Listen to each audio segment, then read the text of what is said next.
As you can see, I have not bothered with an introduction. You may be wondering, exception, why have you not bothered with an introduction? Why are we simply standing here on the main screen?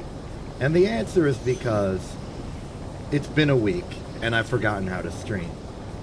Now, if you don't mind, I think we'll just go back to the standby and pretend nothing happened, if that's good with everyone else. Alright. See you in like a minute or two.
Hi! Hello for real! Those of you who are here for the first like 20 seconds of the stream will know that this is not the first time I've talked today. But it is the first time I'm talking that I was supposed to. I'm back! I'm real! I like exist and can alter reality by doing things within that reality. It's pretty great. Let's transition to the game because it's real and it's here and I have that power. Technical difficulties were hindering my ability to do cool stuff over the past week. Including, but not limited to... Hold on, this explosion's there. I'm gonna start the game so I can start talking. Including, but not limited to, Quint hosting a giant, like, Mafia-style game in the Friend Discord. Which just concluded yesterday. And I am very pleased to announce that it was very fun and exciting, and basically enraptured my entire ability to think about anything for the entire week. Which is why you are only seeing me now, a week later. So, you know, impromptu 1 week break, I will admit, but it's fine. It is totally fine because we're back and everything's good, and I'm stalling because I need to remember how to actually play the game and stream at the same time. What were we doing last time? Yeah, I know. No one's really modified the curb. In fact, all the, like, errors to the curb were done by me in an attempt to promote changing the image. Like, all the streams that have happened since curb, I just throw in, like, 4 burst noises when I start. And, like, the curb is still very, very noticeable. It just looks like curb has sprinkles on it now. Alright, fix plastic, finish reactor, build yellow science, expand multi, steel kick, good. We're researching weapon shooting speed.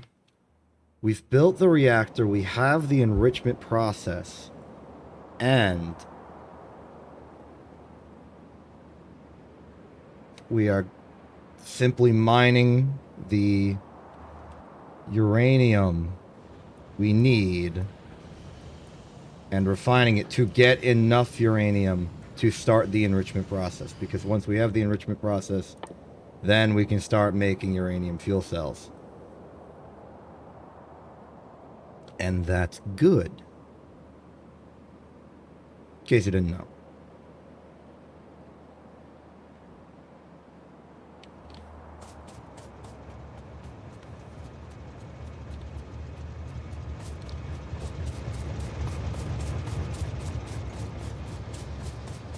The last time we left off, I did some stuff.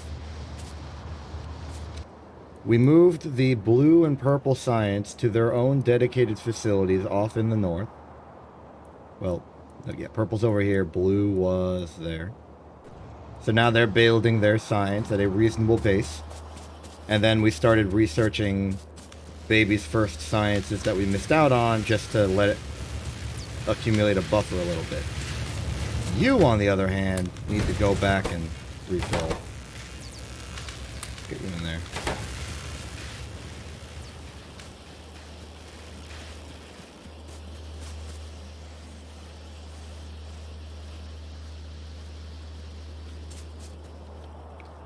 We need to start thinking about the end game because we are technically close. I want to get this series done because I want to do other things and I want to update my overlay, and I can't do that until the series is done because I'm a perfectionist and I want the overlay in every single stream of this game to be consistent per series.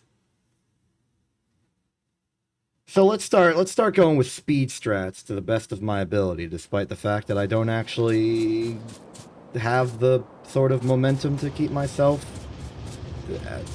speedrun. This is not speedrun strats. This is we're using inserters for everything. That is the opposite of speedrunning. I will probably have the world record for this run challenge, probably because I'm the only person who's ever done it. But, like, it's not on speedrun.org, so who cares? Okay, we got bullet speed. We probably got a good backlog of blue and purple and yellow. What do we need for rockets? Where even is the rocket technology? There it is. Okay. We need speed module 3. We need productivity module 3. And we need rocket control unit.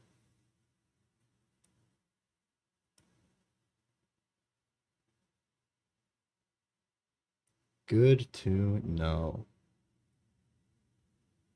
I'm going to do... Okay.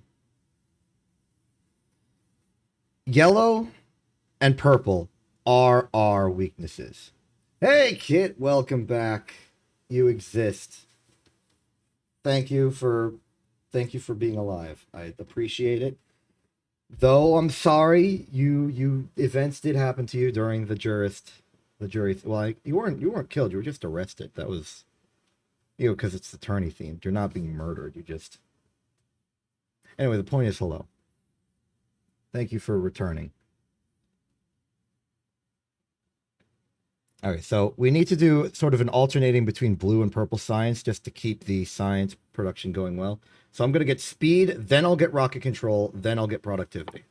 Begin. Don't know how to turn on the Q in the options menu. Do not care. I think it's like a world setting. Unsure.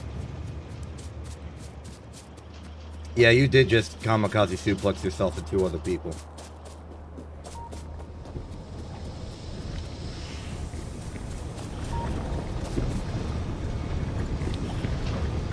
What? Oh, of course! Of course, of course, of course! This is no longer doing advanced refining, which means this doesn't need the water.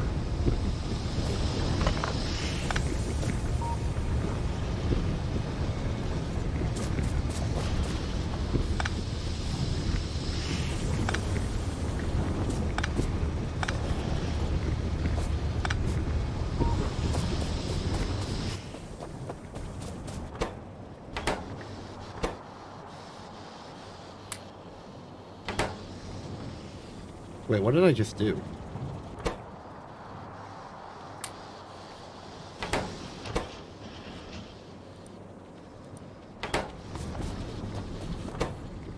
I need more water. You're full on water. You're full on water. You're full on water. You know, I think I should actually keep these barrels full of water because it's not being used here.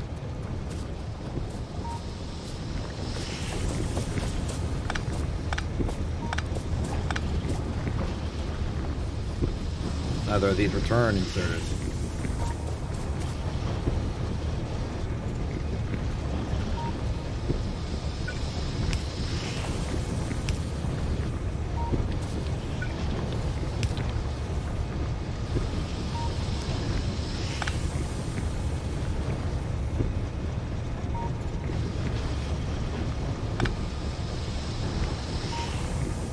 Trying to optimize the line here.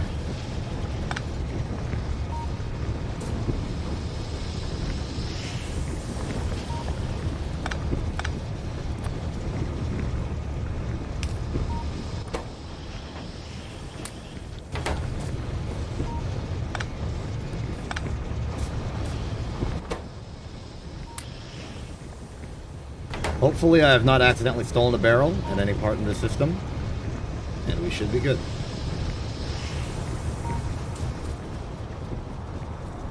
Gotta love it when things vaguely work correctly. Always good.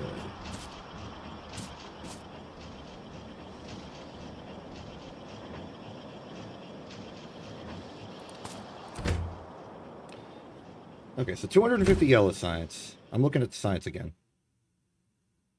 How much do we need for 1,000? Okay, fine. Fine. You want to play it like that? We'll play it like that. We have literally no advanced circuits. Why is that? No wires are entering here because it's full. This has no plastic. Right. I remember the problem we were having. The plastic trains are getting backed up because there is nothing here.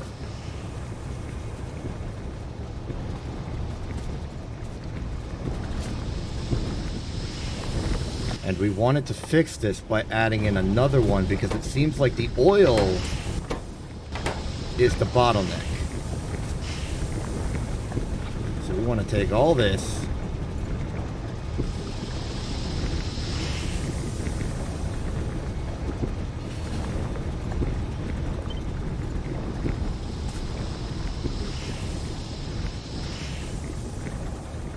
How do I? 1, 2, 3, 4, 5, 6, 7, 8, 9, 10, 11, 12. That should work.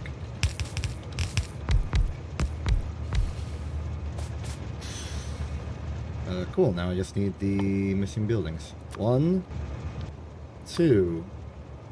Need more steel.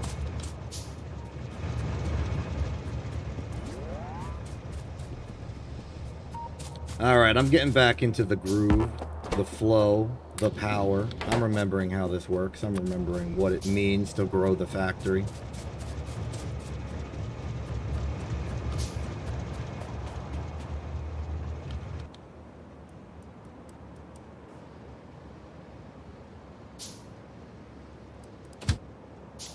Awkwardly enough, this is the plastic train.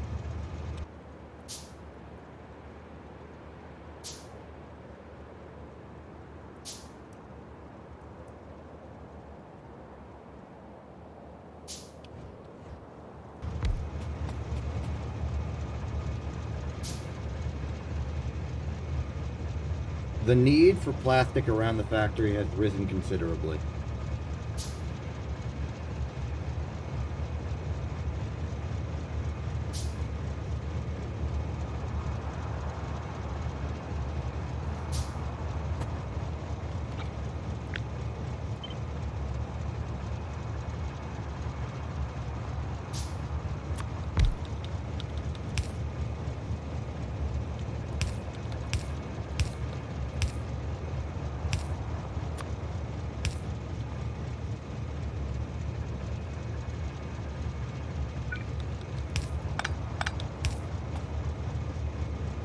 Good enough.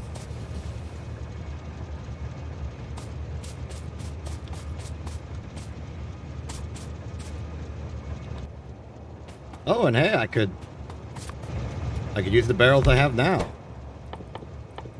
All we gotta do is empty them. Get in there.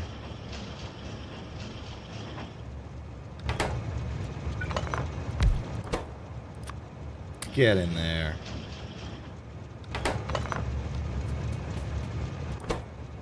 Bonk.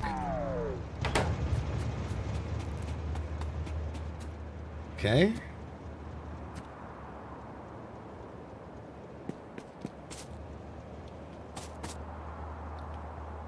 After that... Oh, no, this isn't going to work.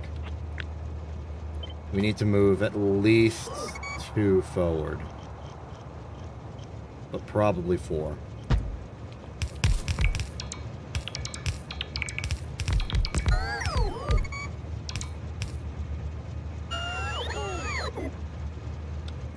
Good.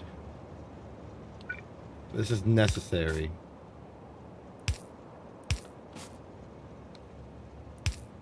In order to hook up the 2 systems.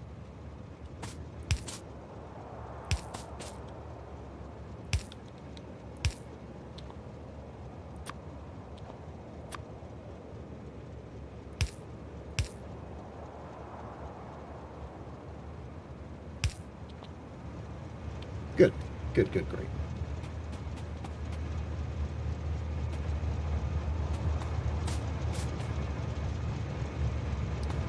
Why aren't you... Oh, you're not powered because you need power. That's why you don't have power, because you need it.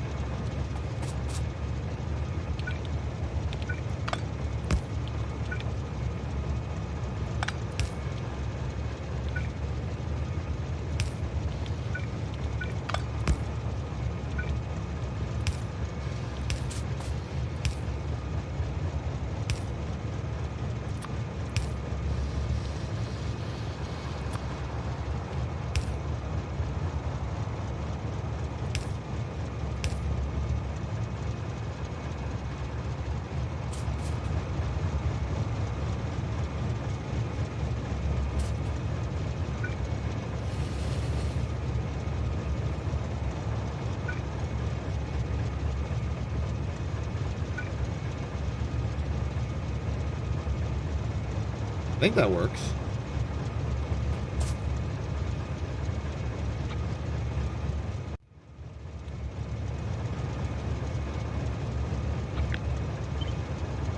It's outwards. 1, 2, 3, 4. Yep. 1, 2, 3, 4. Yep. Okay, yeah, it should be correct.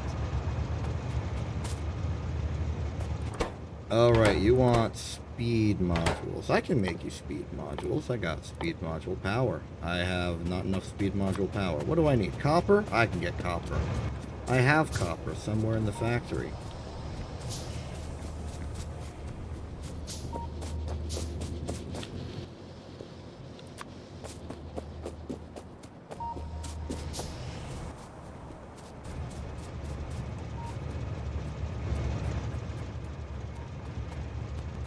Man, I am starting to think that in addition to everything else I'm doing, I need another oil train.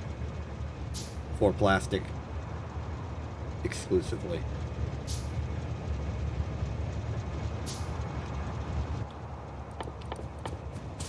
Not to worry, I can make that too, eventually.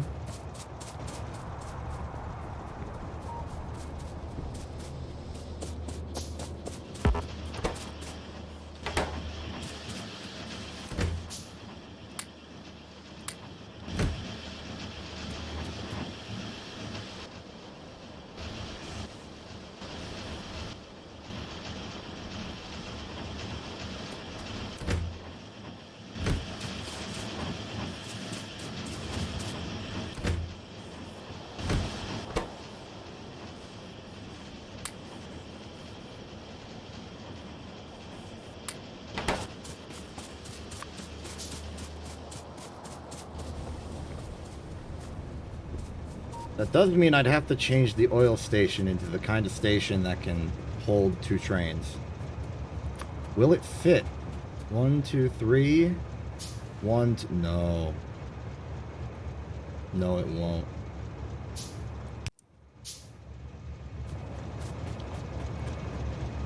If I do this, this entire line will be clogged.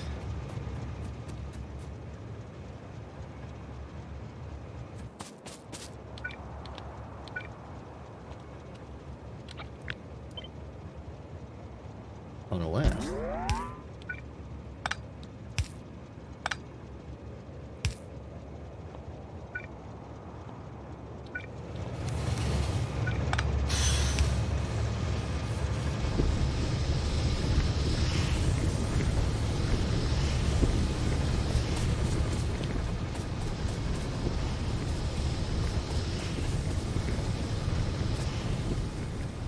So that'll give me the space to move this signal up by 1.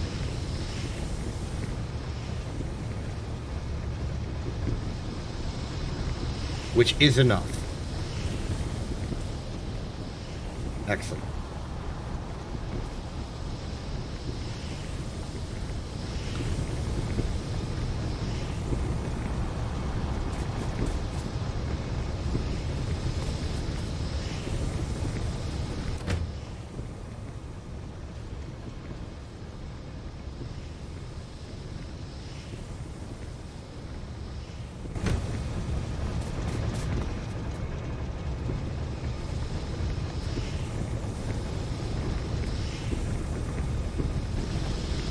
Why isn't this working?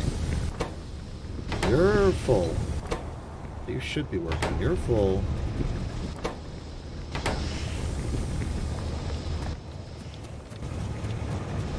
Wait, where'd all the barrels go? Wait, I have them. Oh, right, because I picked everything up and moved it over. Alright, I see how it is.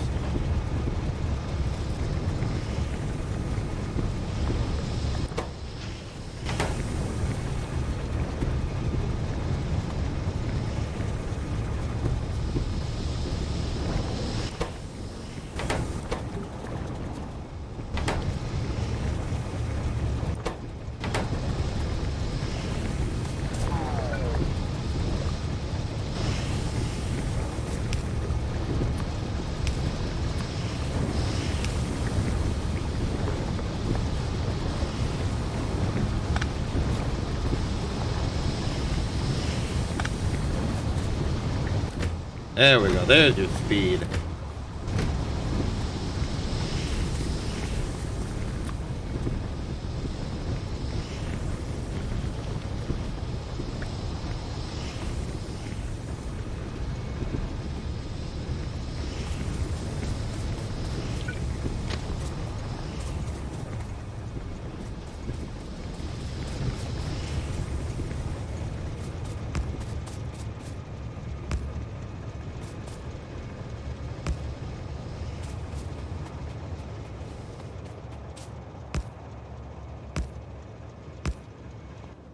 Rails. Okay, I finally feel like I understand what I'm doing. Again, once more. The triumphant return of me to this.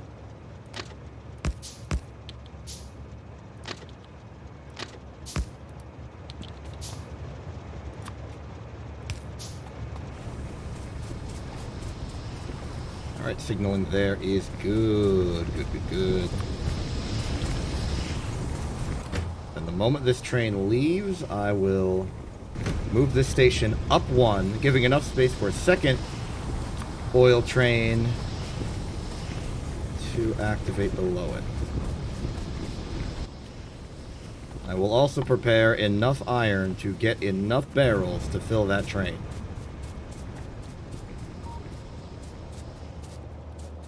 While I'm in the area, of course.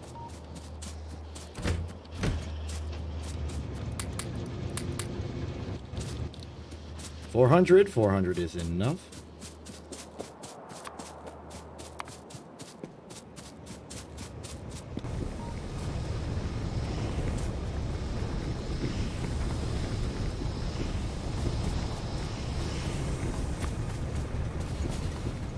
Locomotive is away.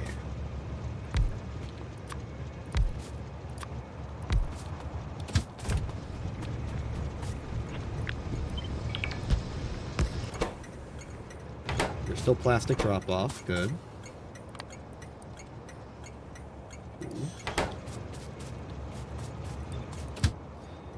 Your schedule is the exact same, which is good.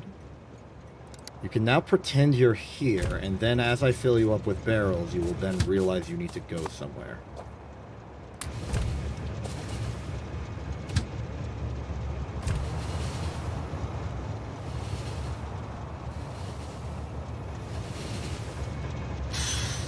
You know what? Fine, it is okay if you stay here. System will work regardless. There's some fuel for you.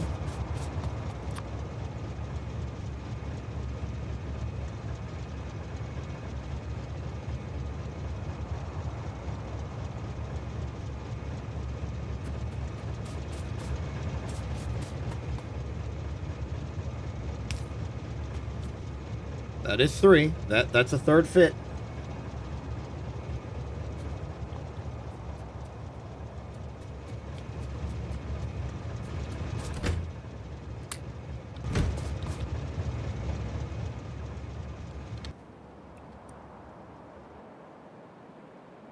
Wait, where'd the oil train go? Oh, it went up here this time. Interesting.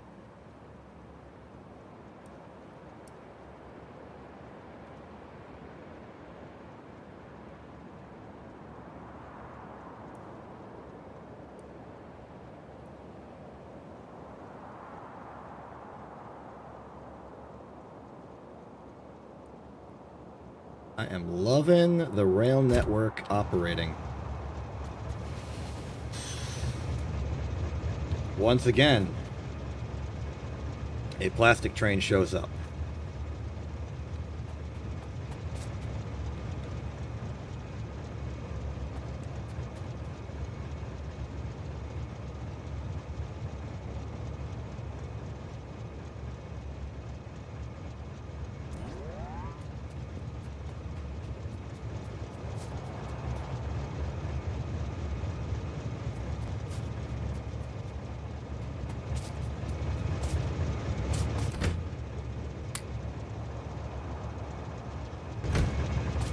Almost halfway on the barrels.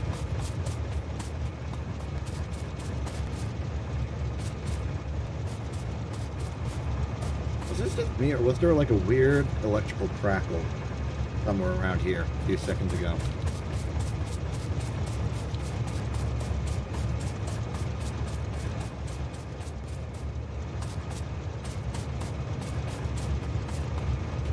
Maybe it's just a weird grass stepping noise. I will choose to ignore this and assume it is not a problem I have to deal with.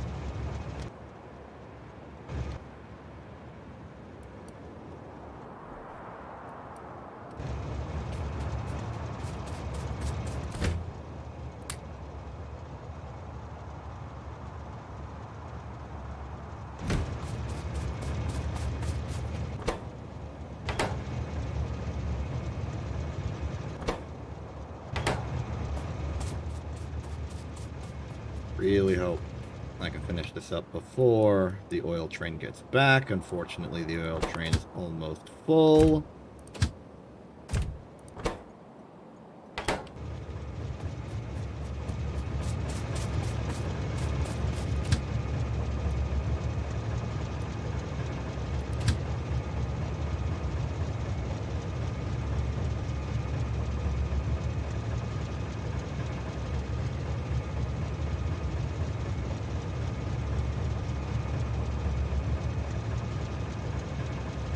Should I be concerned that it stopped, or am I just paranoid? Nope, there it goes.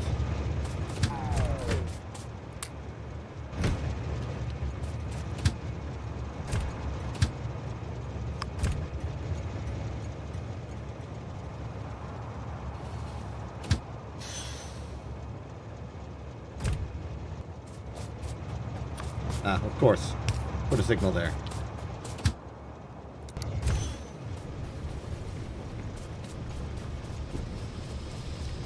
Little bit of station tending.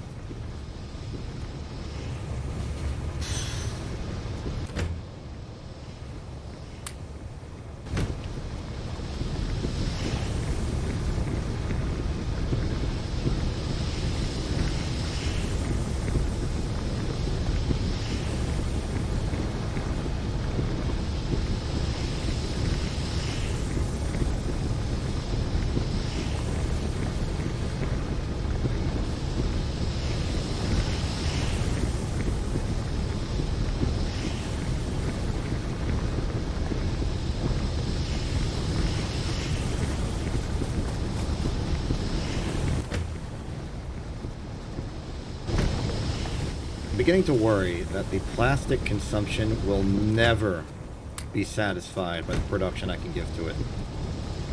The sheer amount of oil infrastructure we would need to get enough plastic to meet demand across the entire factory is immense. Not the kind of thing you want to have with just 2 oil fields of like middling size.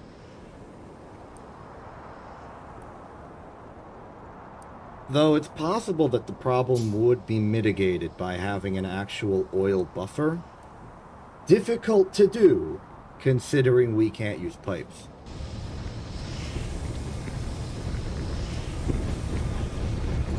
I mean, I guess we could just put them all in barrels and cargo wagon them, but then I'd have to worry about that messing with the storage system of a singular train wagon. It's kind of dangerous.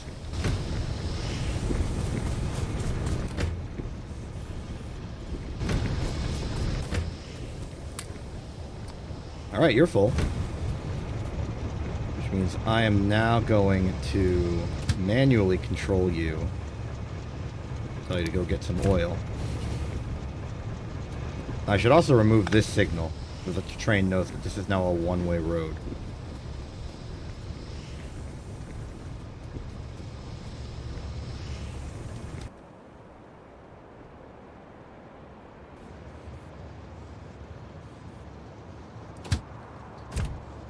Great, we now have it. Wait a second. Why in the world did I decide to pull out the empty oil barrels from that side? Oh, I remember why. The alignment, of course. You can't get that alignment with a filter inserter on the other side. Yeah, never mind. Past self knew what they were doing.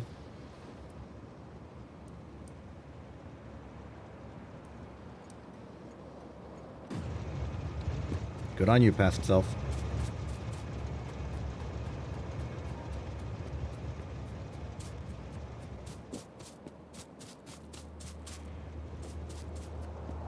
So I've improved plastic. I've objectively improved the production rate of plastic. The coal train has actually had to go back to station for a bit. That's surprising. Plastic, fixed. Air quotes. I'm giving up. Get more ore stations. Understandable. We are at sort of the peak of production right now. Could make an iron station there. Could make a iron station here. Could make a copper station there or there. Little worried about these ones because there are biters right there ready to kill us.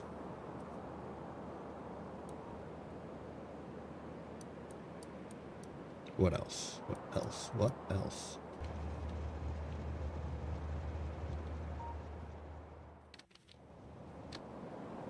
Finish the reactor.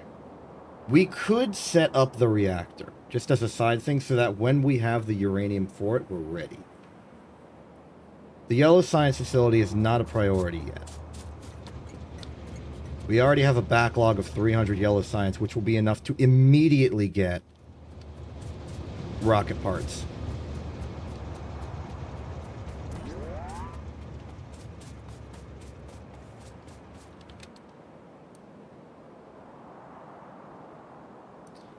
So where do we put the reactor? Well, first off, what's the math for a reactor? We have 2 reactors. Constant consumption 40 megawatts. It will output 40 megawatts of heat with a neighbor bonus of 100. Meaning that if we put 2 of them right next to each other, not like that, like this, they should both individually output 80 megawatts, giving us a grand total of 160 megawatts of power that we need to deal with. And how do we deal with it, you might ask? Answer: with great difficulty.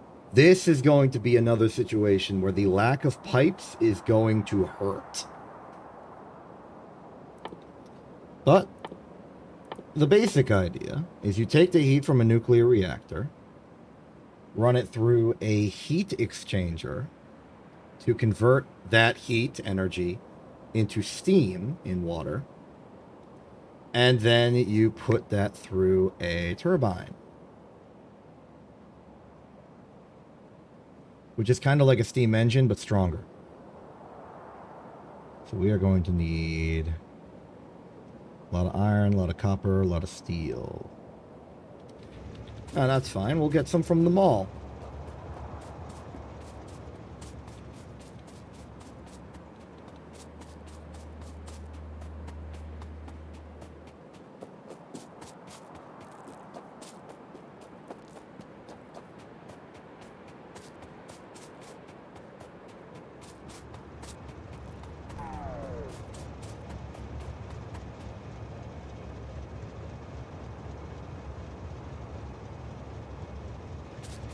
We're at the mall.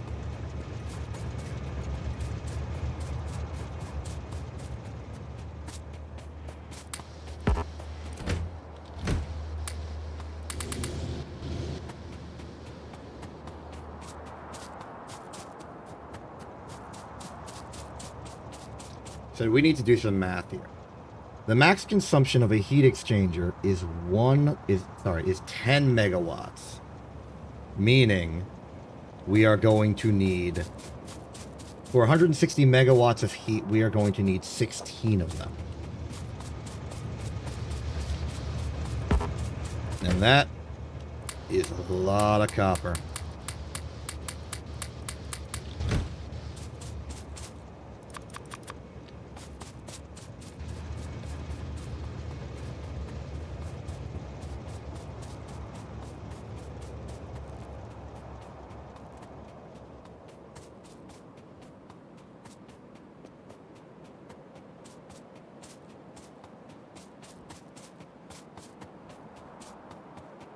Where the heck am I? Where the heck am I? Sorry, sometimes I just run and I autopilot. So, each of these heat exchangers will be outputting 10 megawatts. We must then deal with the heat exchangers. Sorry, not the heat exchangers is what we just dealt with. Now we must deal with the steam turbines. The steam turbines will take the steam from the heat exchangers and turn it into power. Max output is 5.82 megawatts. Now, because we have no frickin' pipes, because we have to directly balance these with heat exchangers, that 0.82 extra is something we cannot take advantage of. In short, we must have exactly 32 steam turbines in a ratio of 2 steam turbines per 1 heat exchanger. Because we have 16 heat exchangers, we are going to need 32 turbines. The good news is that they don't take nearly as much copper as the heat exchangers, and instead swap it out for a whole bunch of iron, which we have. I say prematurely, realizing that we also still need a bunch of copper anyway. 510, 1520,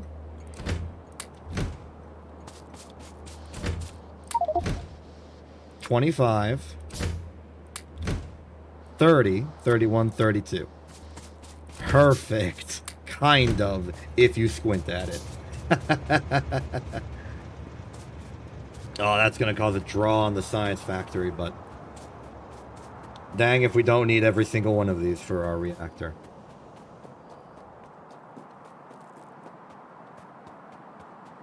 In order to connect the nuclear reactors to the heat exchangers, we will use a collection of heat pipes, which, despite their name, I think is allowed under the terms of the rules because they're not pipes. They're like... Okay, oh, okay. Actually, I think I would like to ask this of you. Do heat pipes count as pipes in terms of the rule set I'm adhering to? Because the whole point of the pipe thing wasn't so much about heat pipes, it was about regular pipes.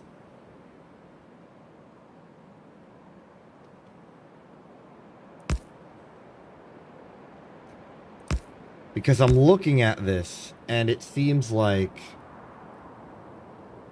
if we want to actually use the reactor, we are going to need heat pipes in order to have more than 6 heat exchangers.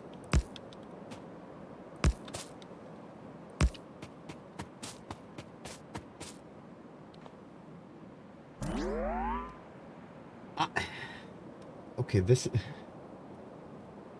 Dang, I don't want to lose this run on a technicality. But like, do we care? Do we care that it says they're called heat pipes, because they're not like, they're not transferring a liquid, they're transferring heat. There's... First off, this setup wouldn't even work, because I'd have to, like, put... Actually, no, this setup wouldn't even work at all. We would have to... Oh my... We would have to do... this.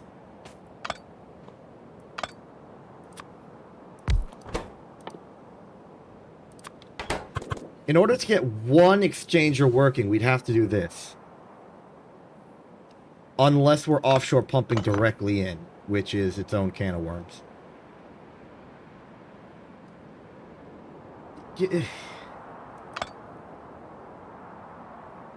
I mean, like...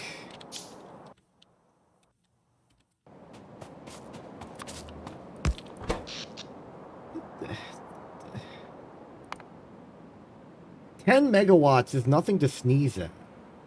After all, we are running off of 42 right now. So if we use the maximum orientation, get 60 megawatts, that is still double what we're making so far.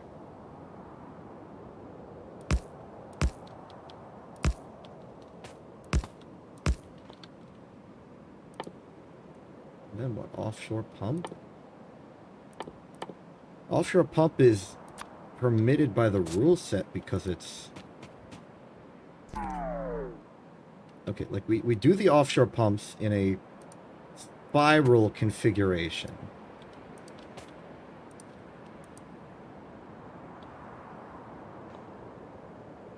And then use long-handed inserters to input and output from here.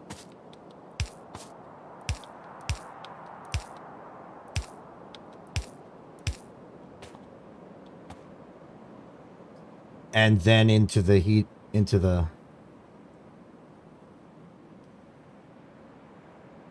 Oh my goodness. You know what I hate? I hate the fact that this is, like, reasonable. It's super inefficient, but it technically does do what I want it to do.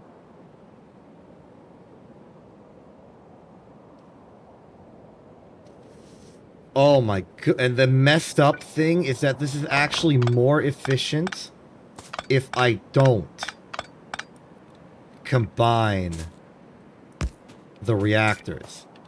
If I have two separate reactors, then I can have 80 megawatts.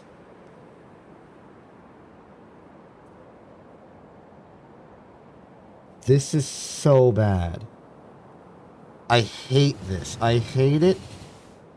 I am despising it before my very eyes.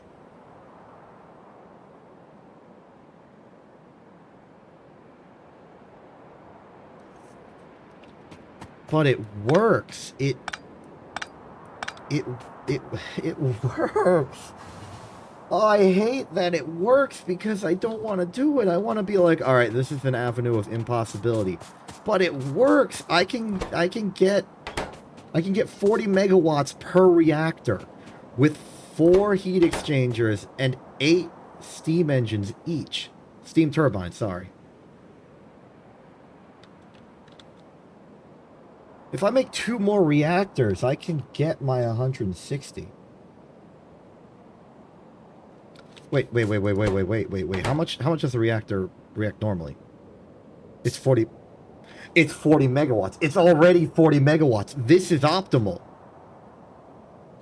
A single reactor with 4 heat exchangers and 8 steam turbines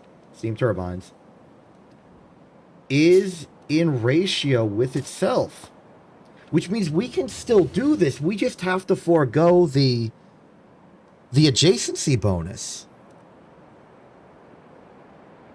This... Okay. Oh my goodness, this works. This is working. How the frick did I get this to work? Wow. Wow, wow, wow, wow, wow, wow. I am amazed. I am disgusted, but I'm amazed. It's almost as if the game designers considered the possibility that someone would do something this ridiculous. Or at least that somebody would not realize that what heat pipes do. Because this is a reactor. I've built a reactor.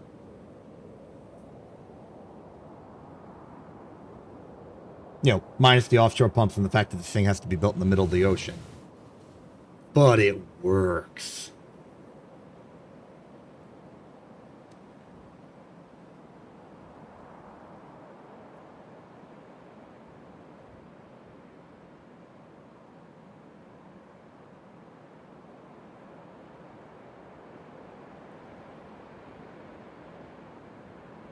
No, no, no. We are no longer pretending to not see it. We are most certainly seeing it now.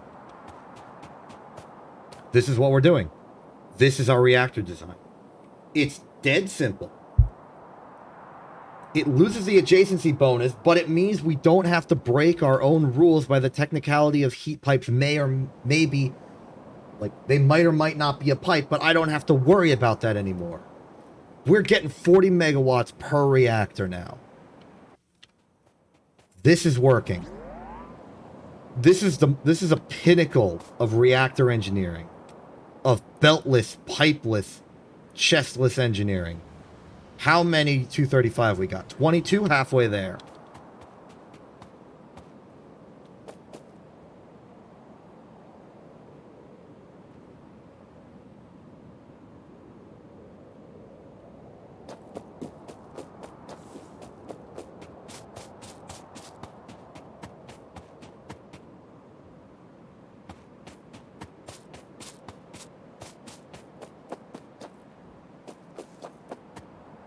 Then we connect everything together with, like, some square grid of substations, maybe? I don't know. Just like substation in the corners past the inserters and offshore pumps. This is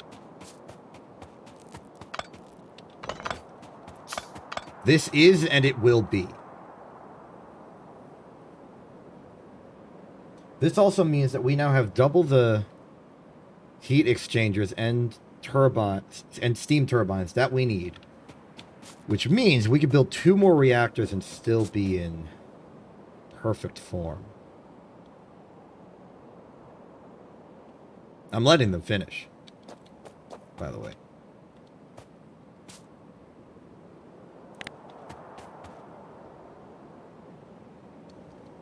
This is our reactor.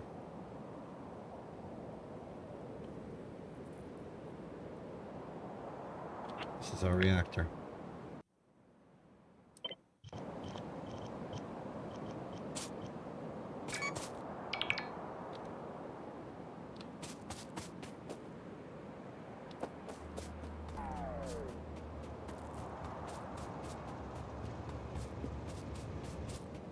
Okay. Now that we have the reactor, let's build the staging platform for the reactor.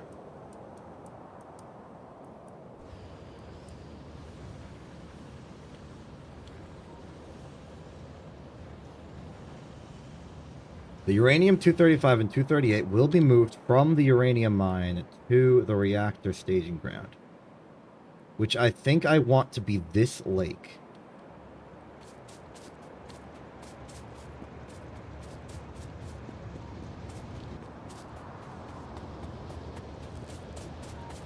But first, we are going to need a lot of landfill. And I mean a lot of landfill.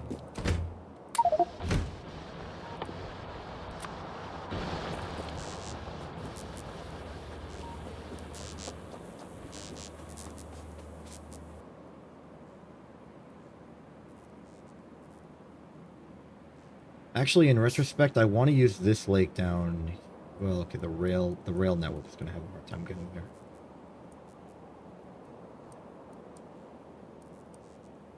I just don't think this is big enough for long term. I'm effectively going to be planting these reactors as if they were offshore, like power stations. These are effectively like ocean oil rigs, except they're ocean reactors. They're nuclear submarines, basically. And I think I want to use this lake.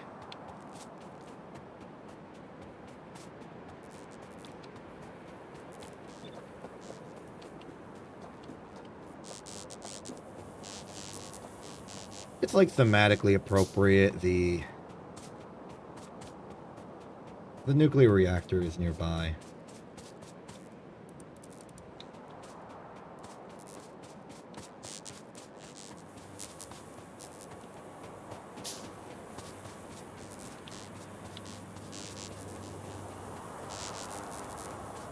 Actually, if it is this small...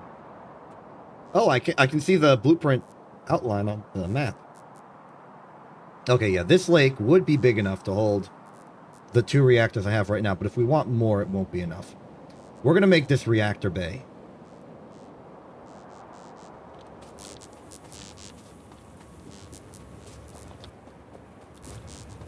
Probably have to clear out some cliffs to get an entry point, but that's fine. Turn this into a proper, like, 2-way intersection, but with this with 3 spokes, and it'll just go swoosh and move along, and that'll be reactor land. Okay.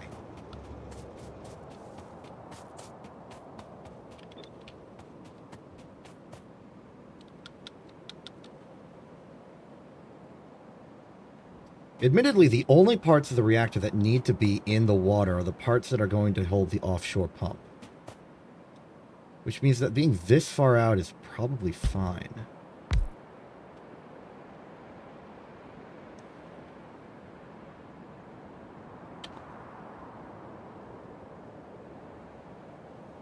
You know what? 5, 10, 11, 12. I need the landfill.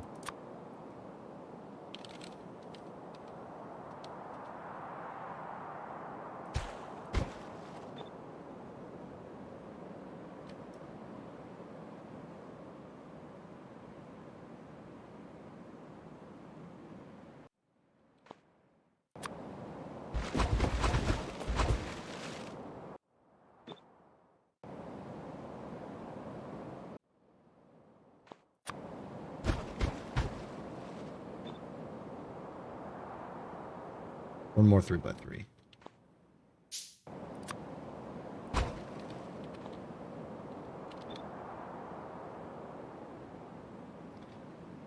No, one more actually.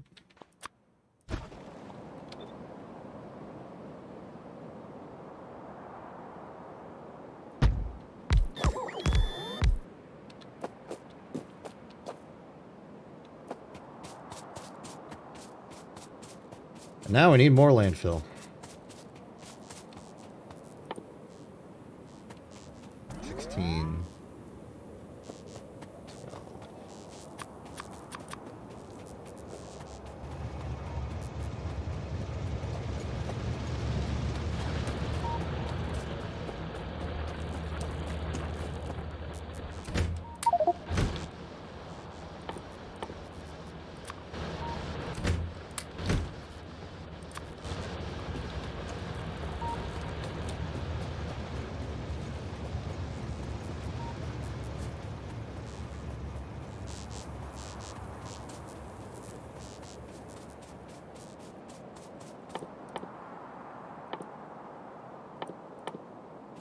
I'm going to do the offshore pumps as well for reference.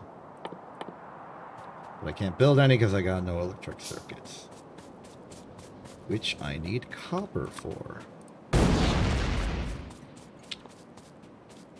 Why do you have no power? Oh, we're in the middle of a blackout. That's why.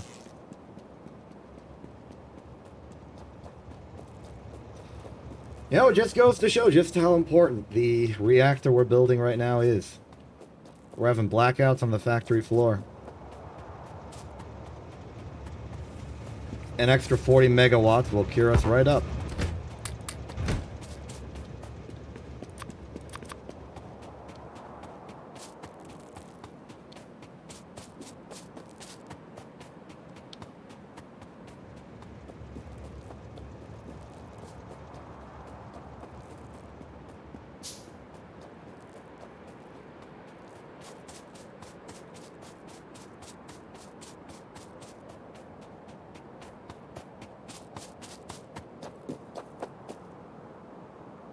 Oh, speaking of which,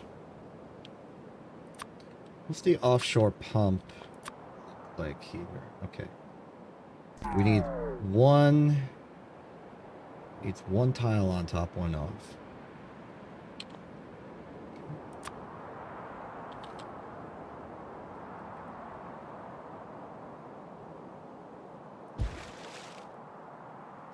Ran out of landfill halfway through doing that. Perfect.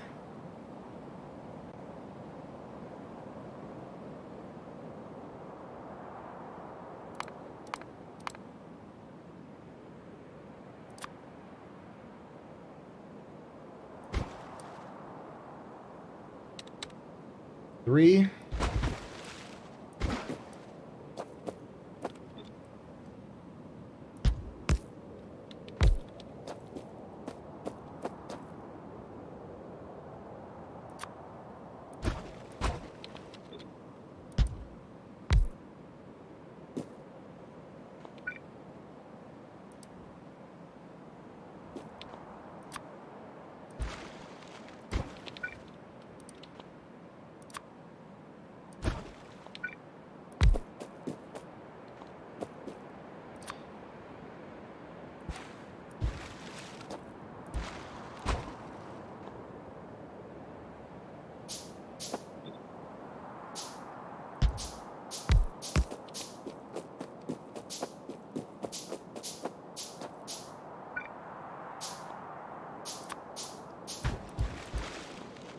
Almost.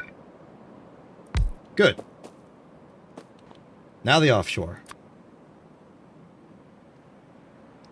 To fit the offshore, we will need a single landfill in front of each opening.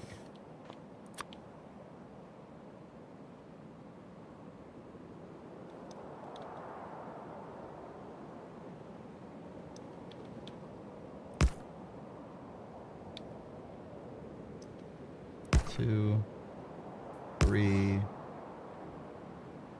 four. Okay.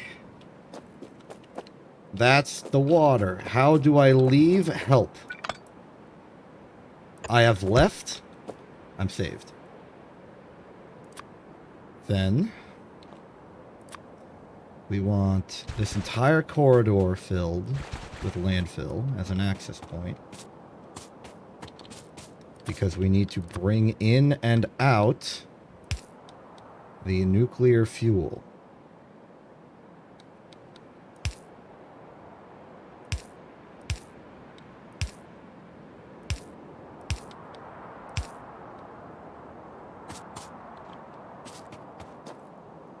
Done. Now, we add in a little extra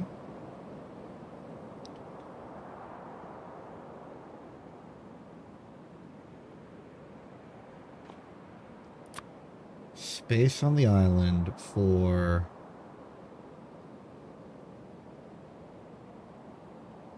a substation to operate, and I'm going to place it here for no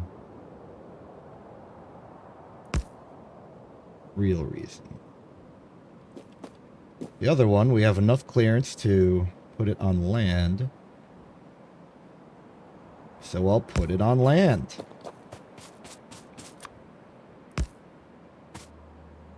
Okay. The nuclear reactor, or at least one of them, is now physically placed. Placed? It exists, it's real, you're looking at it. We'll start with one for simplicity. And then as we get better, this whole thing will we'll build more. Is there a... Oh, there is an include tile system. Interesting.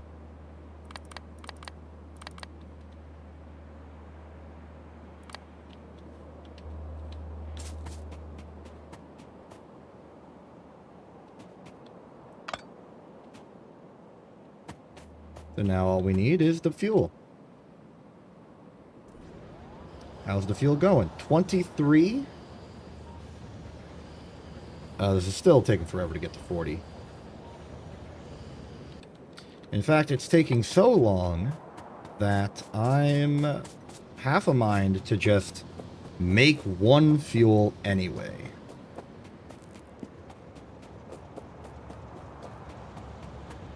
Because I'm impatient and I want to see it work.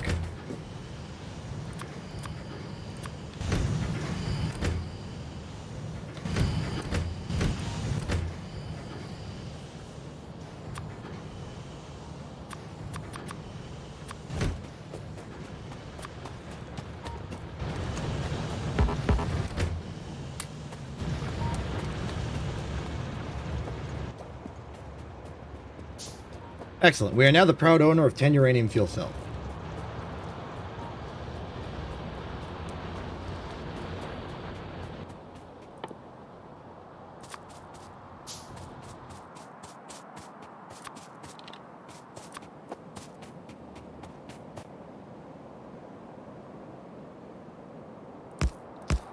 Let's get freaking nucleic up in here. Alright, due to the train alignment, I'm going to have to turn around all of these.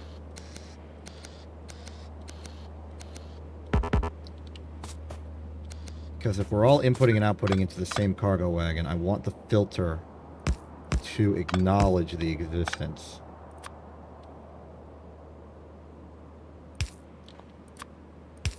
There we go. This should only take properly full uranium fuel cells. Alright, let's do this. This is...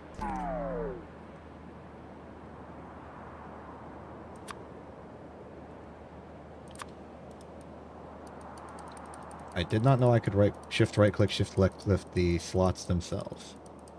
Really happy I learned this.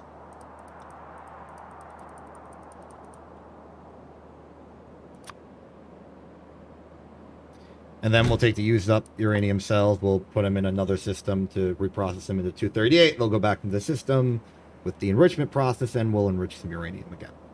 Easy. Okay, this is 10 uranium fuel cell reactor test, minimalist, reactor, heat pipeless, in 3, 2, 1, go.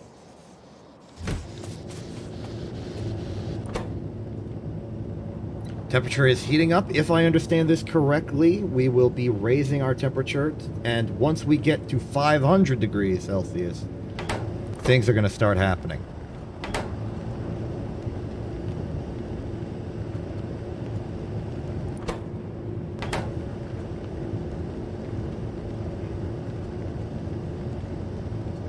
Here's operational.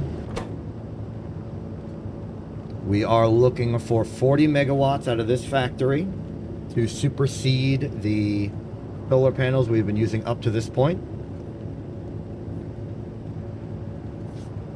We obviously do not have enough nuclear fuel cells to keep this reactor running indefinitely. We only have 10 of them. This is not actually going to be a replacement immediately. This is just a trial run to see that it works. We have reactor. We have heat exchangers. 10 megawatts each. We have steam turbines, 5.8 megawatts each, will only be operating at 5. For a grand total of 40 megawatts from this system. We cannot use the adjacency bonus because that would involve using heat pipes, which are a pipe. And we're not allowed to use them. See the title of the stream. No pipes, No transport belts. No chests. But, through all this, yes, nuclear reactor. 290 degrees. And rising. Systems are holding steady. Nothing's exploded. However, in the event that something might explode, I think I should maybe step back a little bit. I don't know. I'm not a nuclear physicist, though I want to be. I think it'd be cool. Not really as like a career, just as a hobby. I want to be a nuclear hobbyist.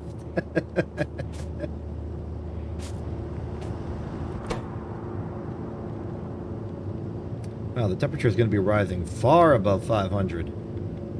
Probably to 1,000 or so? Maybe like 1,200? I don't know. I can't measure distances. Alright, it looks like the first fuel cell was used exclusively for getting us up to temperature. But now that we reached 500, the heat exchangers should activate. To some degree. I'm going to be honest with you, I've not really used nuclear reactors that much in the past, so this is all very new to me. We have power. 4.2. 5.8. We are full. Power is going. How's the electricity grid? Immediate 40 megawatts. We are in business. The accumulators are charging up rapidly.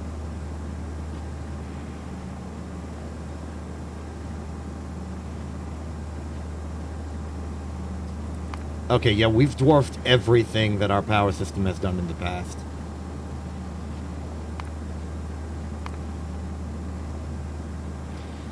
And just in time, it's about to be night. 3.5 gigajoules in reserve. Nuclear reactor is now outputting zilch because the solar panels take priority, apparently.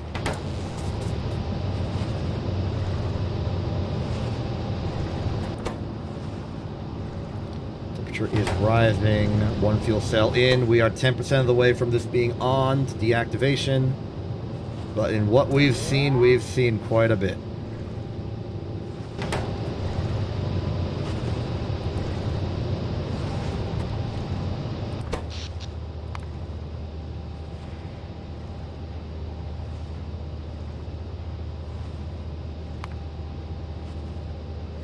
Okay, nuclear reactor is taking priority over the accumulators, but not over the solar panels.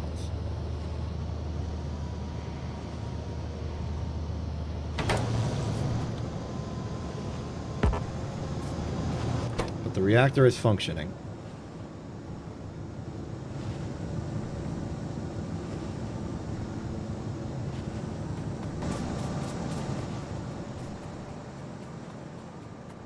This is a victory.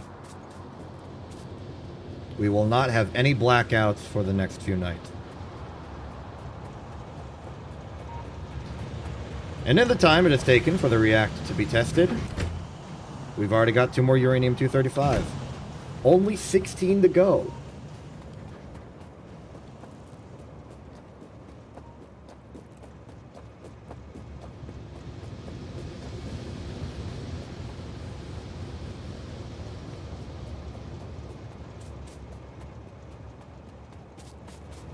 That was cool.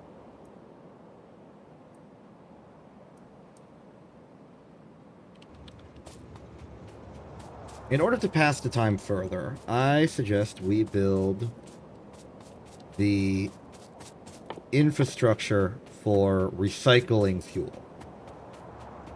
We are going to need at least 2 more centrifuges, one for dismantling the spent fuel cells and one for the enrichment process.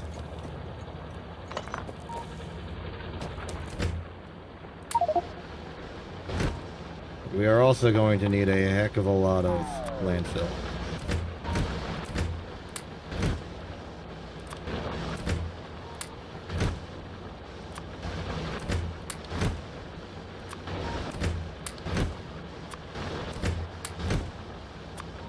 I'm going to estimate that's enough and leave it at that. 2 centrifuges. What do we need for 2 centrifuges? That's not a centrifuge. You're a centrifuge. 200 advanced circuits, 200 concrete. I have 100 concrete. That's almost correct. I have 200 concrete. Speed module 3 finished. Next up, rocket control unit. Give the purple science room to breathe.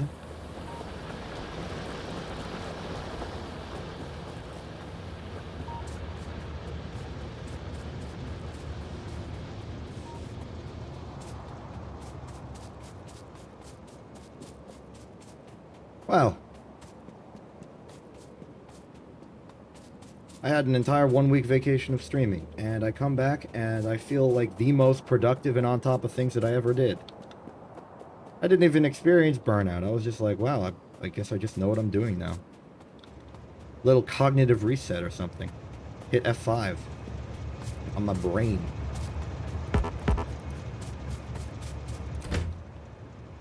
Get rid of those. 2 centrifuges.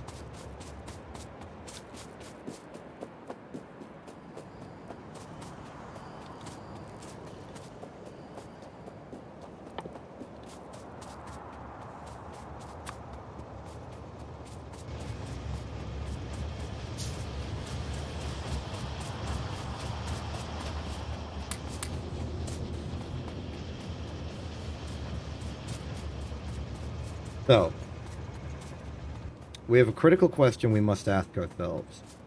And it is, how are we going to balance the 235 and 238 in the enrichment process and the fuel refueling in order to get the reactor to fuel itself consistently without losing fuel that isn't being enriched? Now, enrichment process procedures are commonplace enough that this is a problem many people have had to deal with, but they've mostly dealt with it with a fancy system of splitters and transport belts and, you know, the circuit network using splitters and transport belts. We, being an individual operating in a challenge run where we don't have transport belts, cannot do that. So we need to contemplate how the heck we are going to do this now.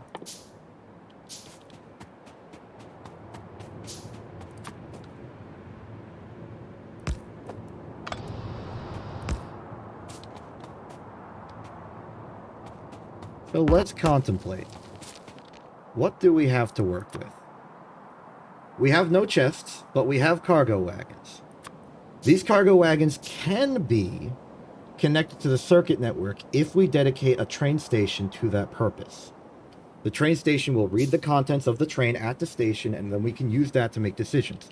This is the same system we used for our lubricant factory. It was a mess.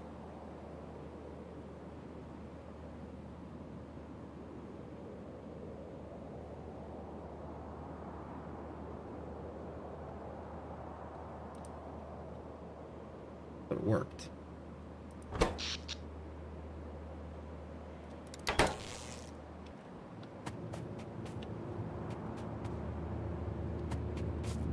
How's the fuel reserves going?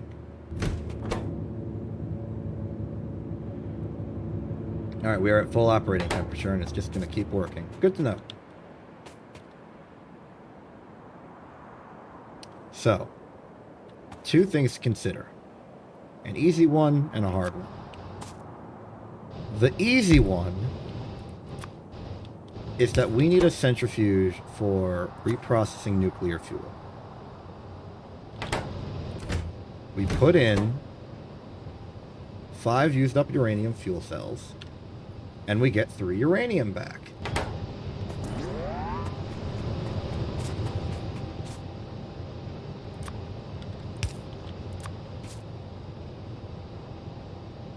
Easy.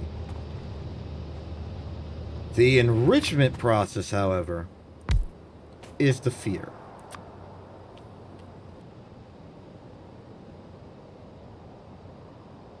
What we effectively need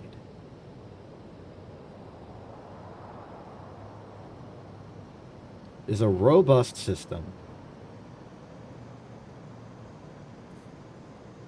that will keep 40 uranium-235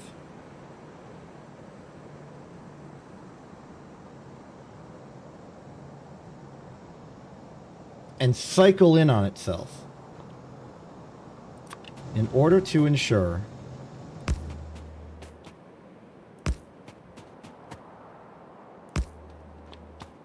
that we don't go under 40.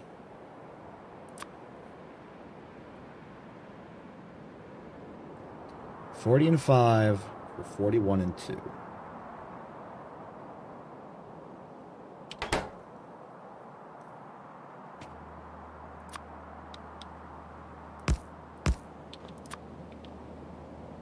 Assuming we just do this for a second.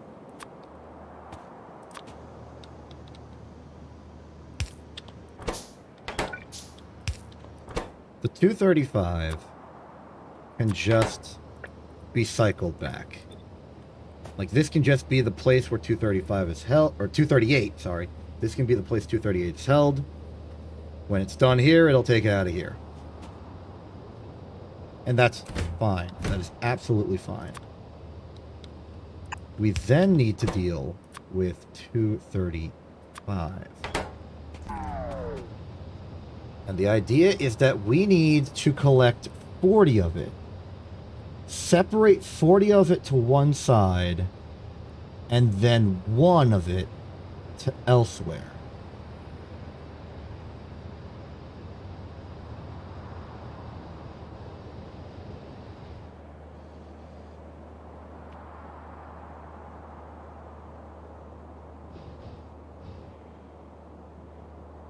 This would be so easy if we had priority splitters, but we do not have priority splitters. That is explicitly something we don't have.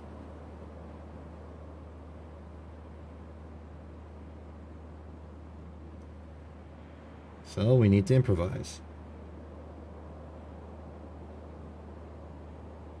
And how the heck do we improvise?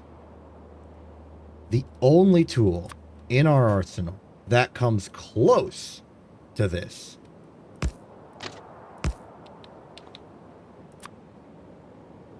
is cargo wagon on the circuit network.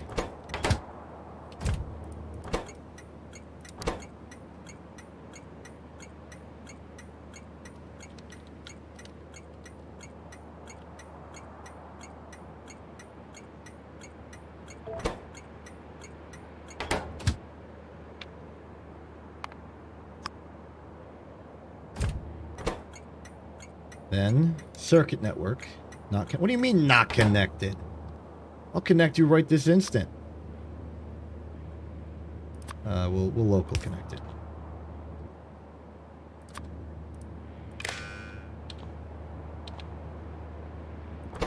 Okay. Read train contents. We can then use the train contents to decide what to do.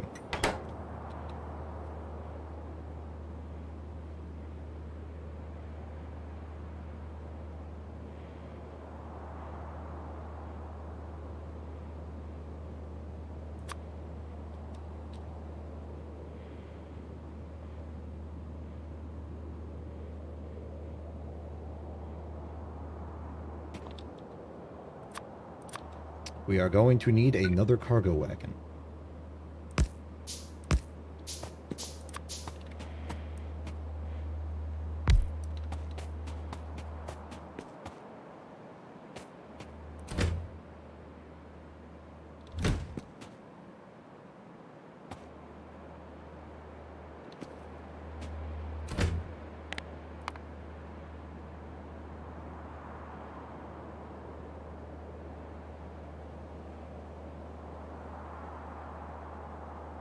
We can afford...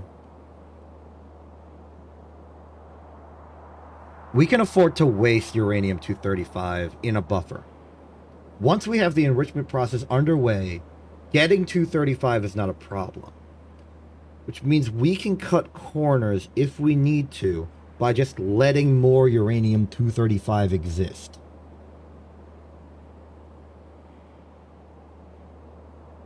Here's the system.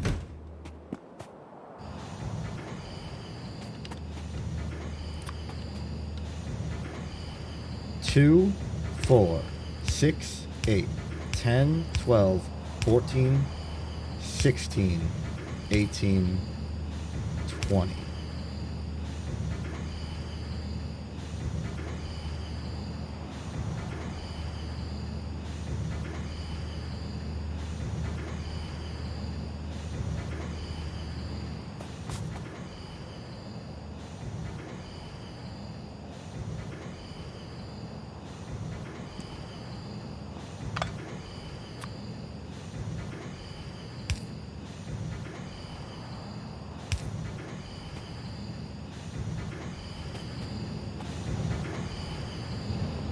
Wait, I forgot. I need something that actually builds the... I need an assembler that builds the reactor parts. Oops.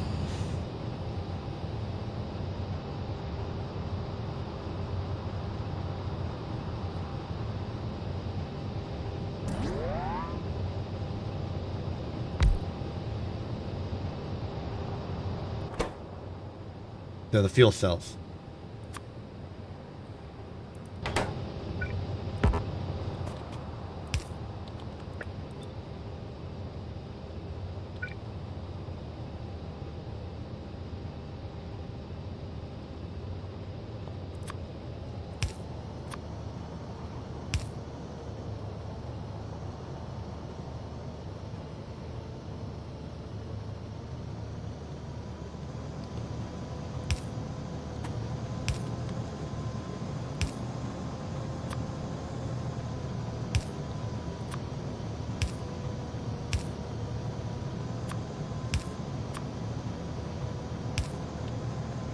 So this is the basic theory.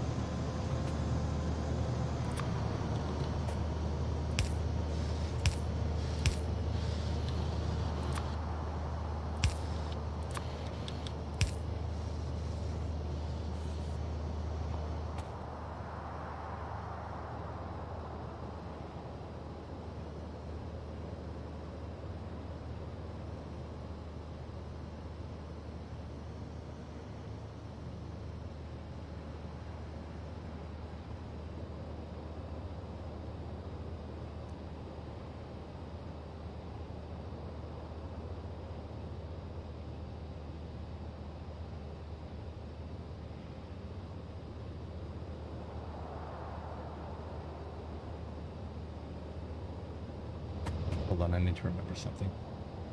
19238 is used for a fuel cell. 5 used up fuel cells gives 238.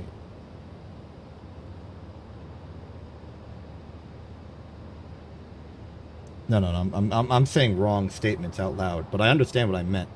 19238 is used to make 10 uranium fuel cells. 5 used up uranium fuel cells make 3 238. Which means that 19 uranium 238 is converted back into 6 per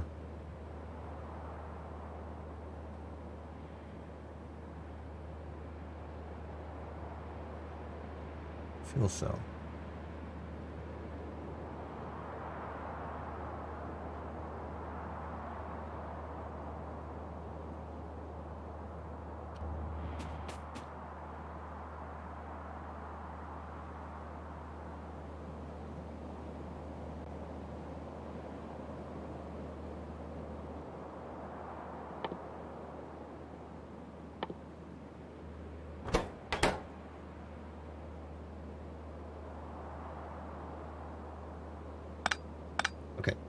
The 238 setup is not good enough.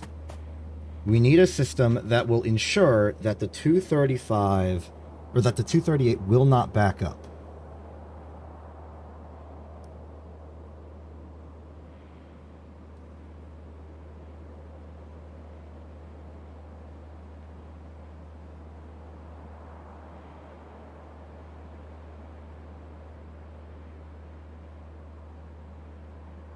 How do we do that?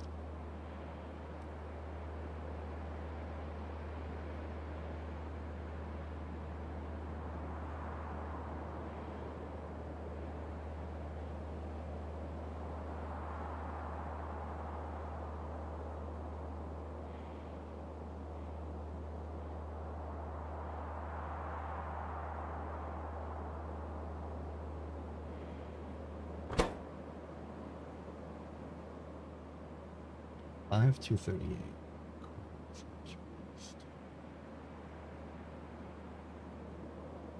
I want the system to be robust. I want it to work regardless of the specific overflowing.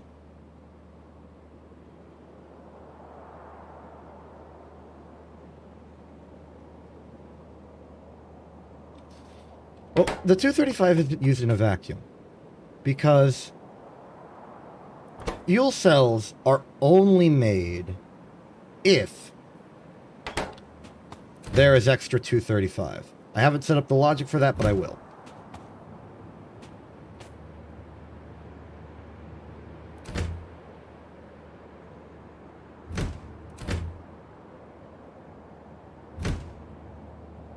Actually, the logic is very simple. I'll do it now.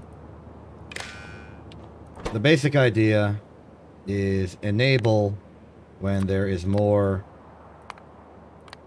when there's exactly more than 40 in there. Also override stack size to 1 to make sure you don't accidentally undertake.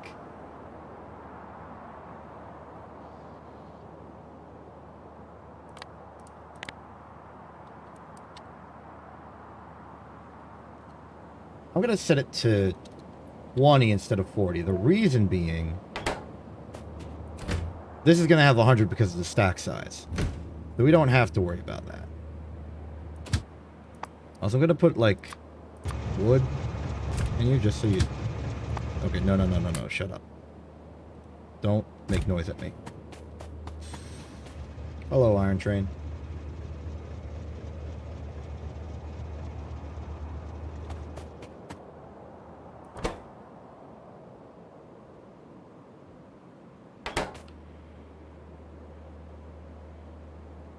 And the enrichment process will only happen if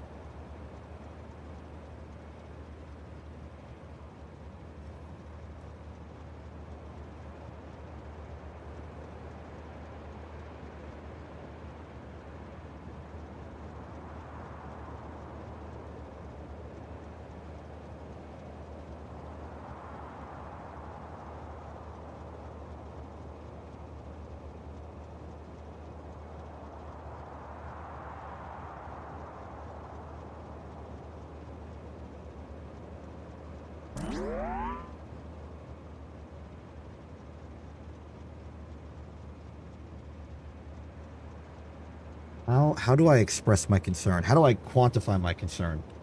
My concern is that it will only do the enrichment process and then nothing else forever.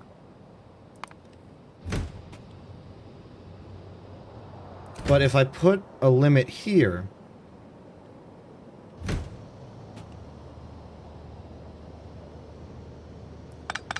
well, in that case,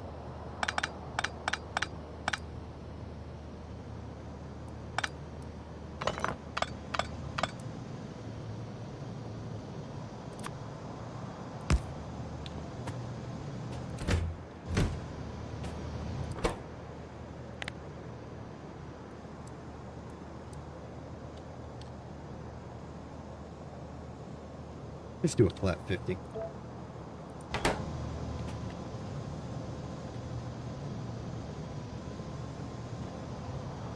So, when there's more than 50 uranium-235 in here,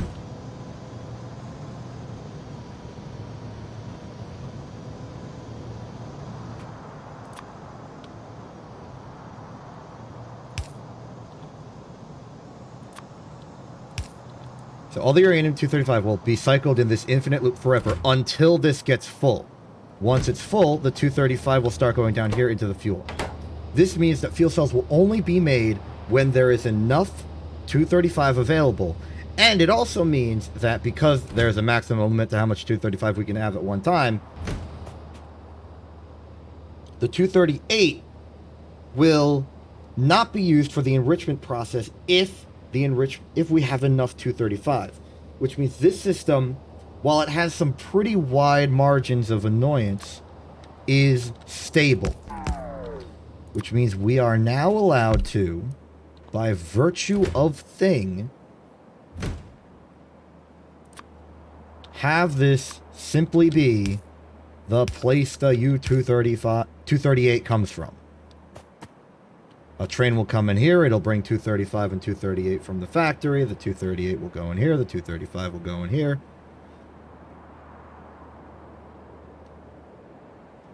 I think I said that backwards.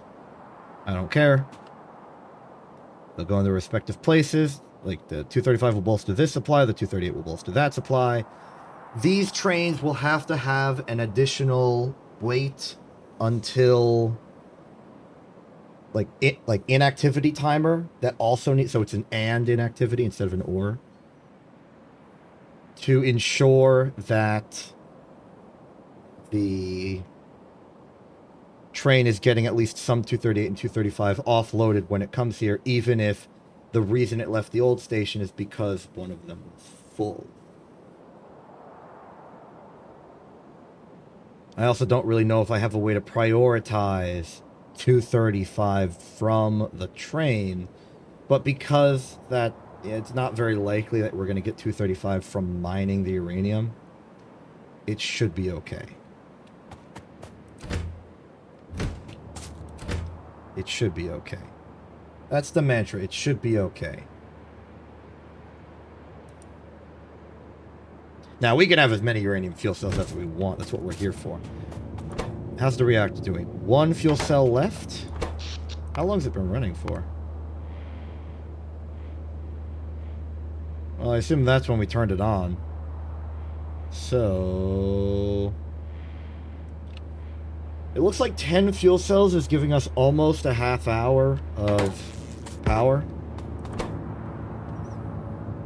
Which means as long as the enrichment process can run once in a half hour, we're good. Actually, how long does the enrichment process take to run? A minute. Easy. We could do this 30 times. Which means we could power 30 reactors with one enrichment process, basically. Probably 20 just for the inserter buffer. Just want to be safe. 25 probably.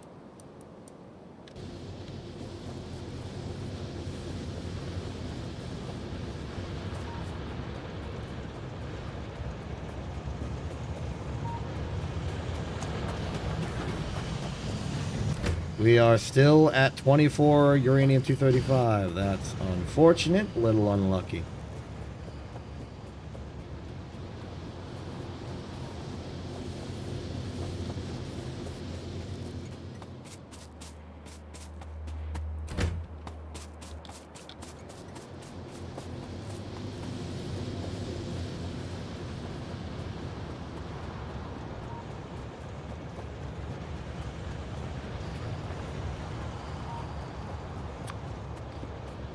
I know I'm running back and forth, but I'm having an internal dialogue in my brain.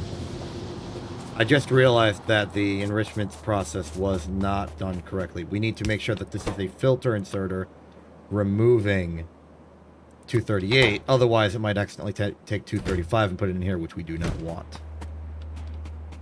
But because this should only hold 238 ever, these two are allowed to be fast inserters with no alterations. There's a 238 in here. There's two 238 in there. That's because this process was running.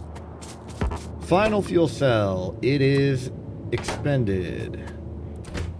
Do we not get the fuel cell back until it's depleted? Physically, that makes sense. I just didn't expect it. It's in the process of being used up.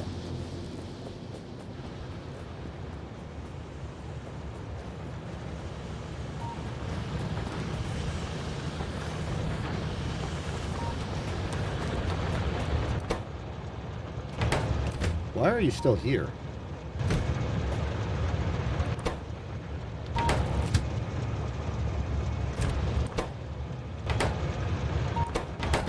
Where are your barrels? Where'd they go?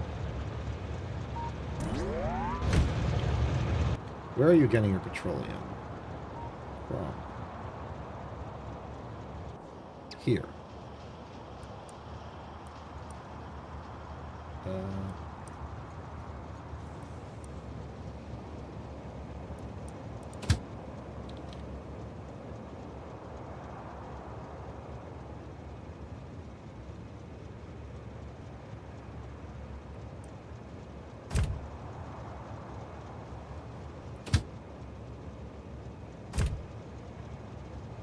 At 12, that's 40.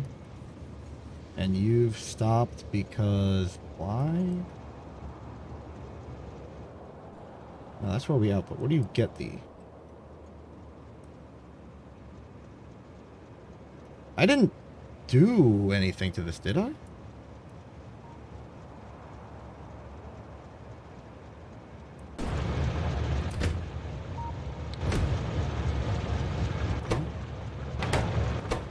Oh, no, I understand. It's because the barrels haven't been used yet. Gotcha. I'm so used to the fuel source being the bottleneck in the first place that I didn't realize. Okay. Now for productivity module 3.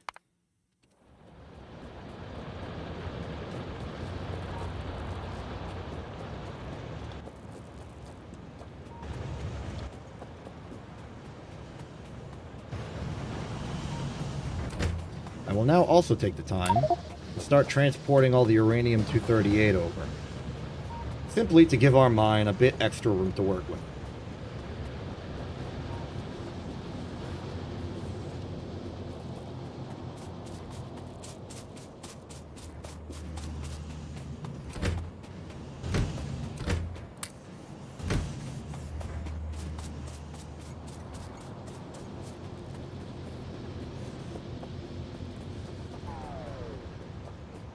While I'm at it, how is the plastic station doing now that we fixed it? Oh, that is wonderful to see. There are no plastic trains backed up anymore. Wonderful. I guess that means that our fix worked.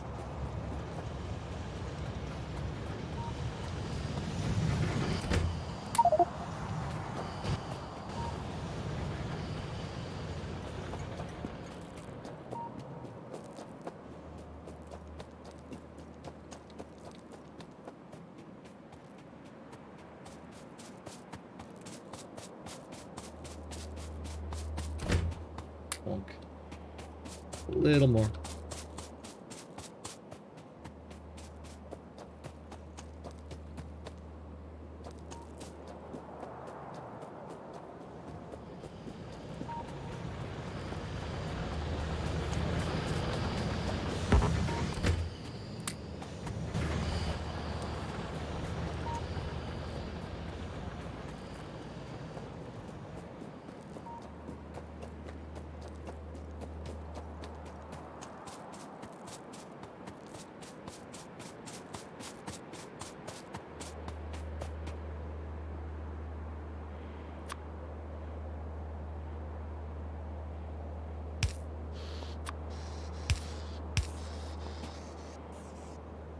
Oh, wait. I just realized this is what I was worried about.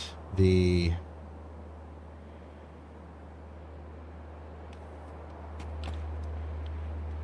recycling might get jammed.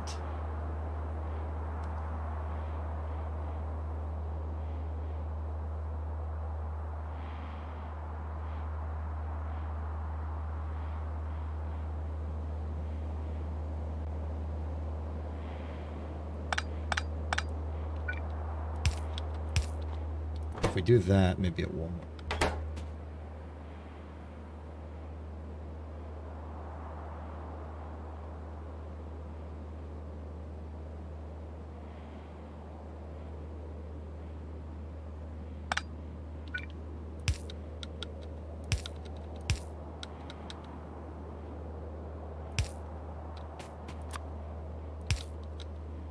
so interestingly, I want the 238 coming in from the train to specifically go here. Make sure that the centrifuge's output here from the recycling is used first, which I am trying to soft enforce by using fast inserters along here.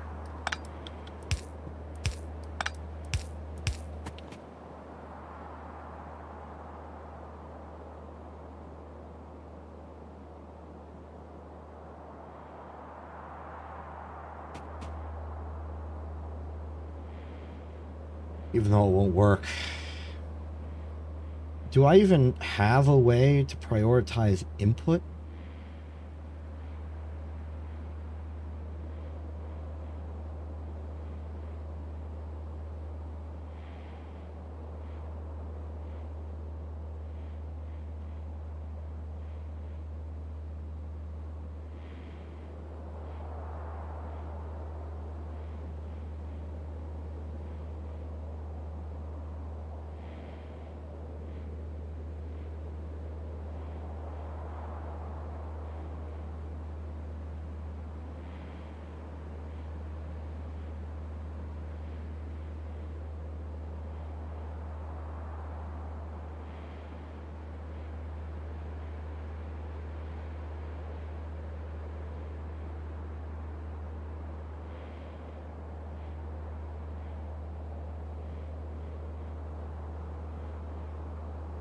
Okay, this is going into some crazy theory.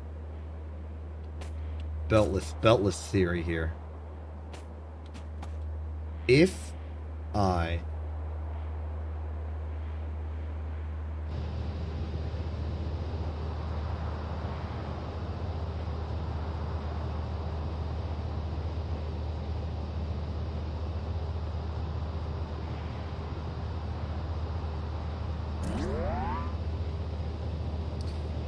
if the uranium train held very little, like even just a stack of 238 and a stack of 235, and it got like when it was empty and was going the rounds to pick up stuff, it started at the centrifuge and then went to the mine.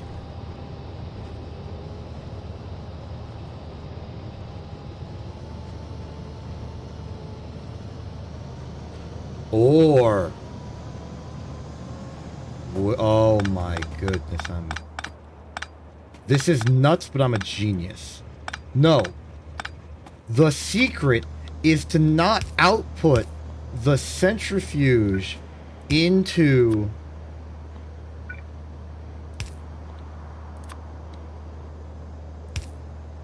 here or here. It's to output the contents of the centrifuge directly into the train cargo, thus ensuring the train will not leave until this centrifuge is done recycling.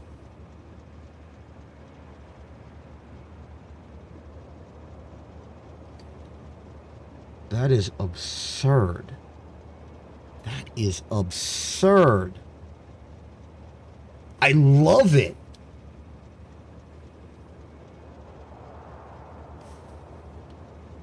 You recycle into the train, you use the train's own circuit logic and the fact that it has to empty before it leaves in order to make sure it leaves when everything's empty.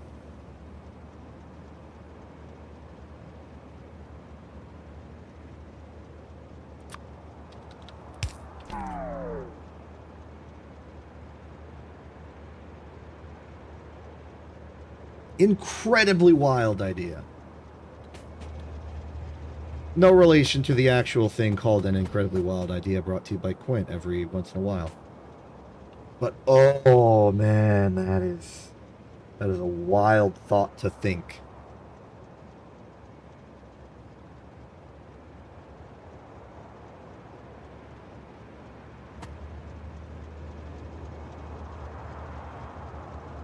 Absolute genius. Okay. Well, the nuclear reactor's been depowered because we ran out of power. So it's a question of will we have another blackout? Most likely, yes. That said, the nuclear reactor, it has done a very good job keeping the accumulators full. And I think it would require the factory ramping up production something fierce in order for it to spontaneously run out.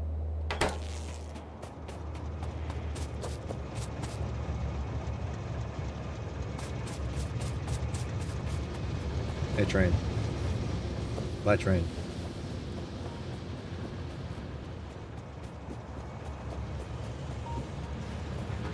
So in that entire deep, meaningful conversation about how the heck to do this, we've acquired 2 more 235.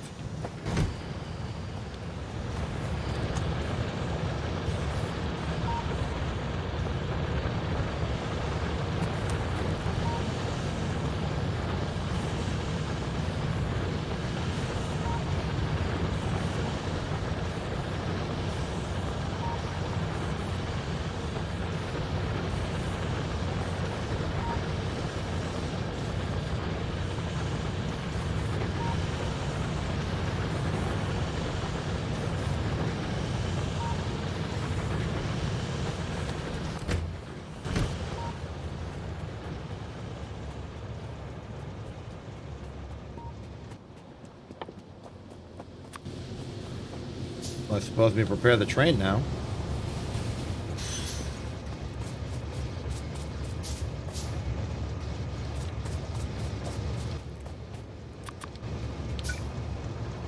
Nothing too complicated, just a little... this.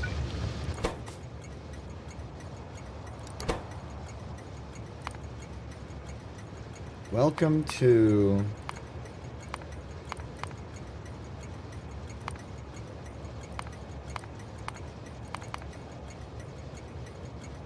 reactor.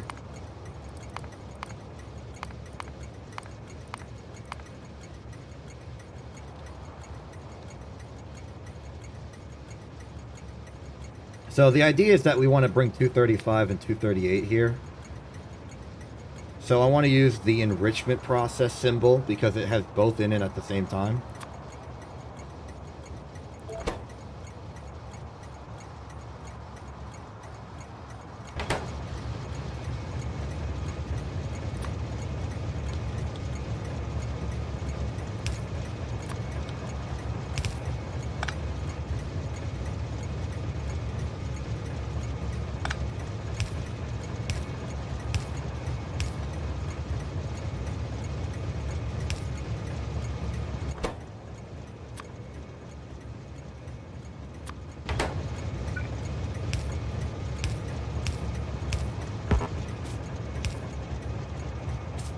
Alright, we lucked into a good alignment.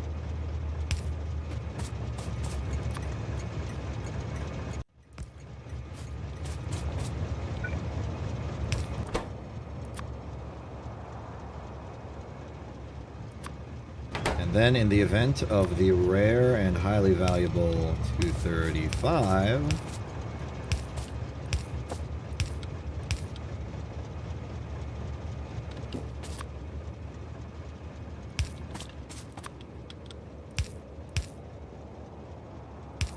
mission accomplished.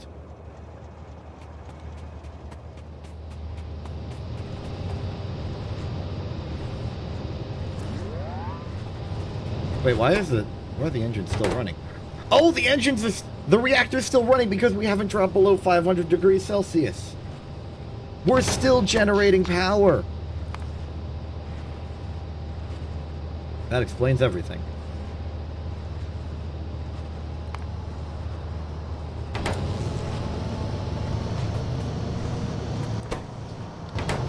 Wow, so I said we would be generating power for a half hour. No, we've been generating power for almost 45 minutes. And that was off of 235.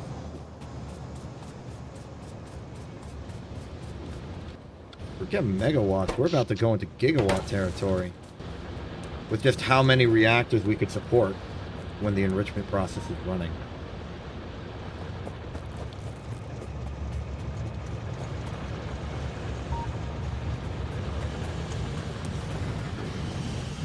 Do I want to take one more 235 just to keep the reactor running? I think I do. I think I do. I've grown quite fond of this reactor. I also want to test part of the systems to make sure it works. And... boop. It needs iron. Oh no, it needs iron. Wait a minute. We're at an iron farm. Mine. I just called it a farm. We're at an iron mine exception. Just use the iron.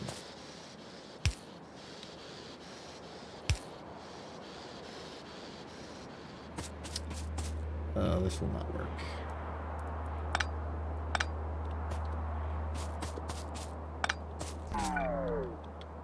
Can we long-hand it over a cliff? No. Well, I guess we have no choice. I guess we gotta go around the dang cliff. This is what I get for not bringing cliff explosives. Or just not building them in bulk ever.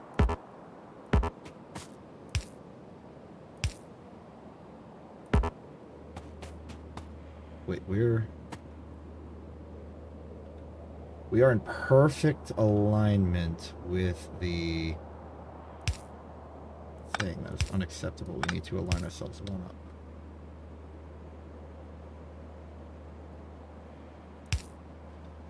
A test to see if this works. No.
The temperature has stopped at 501 degrees Celsius, which is weird to me.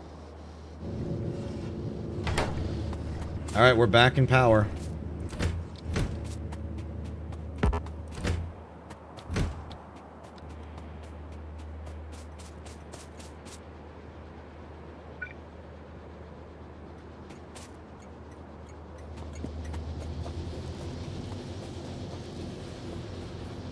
I'm gonna go build more cliff explosives, just do some tidying up.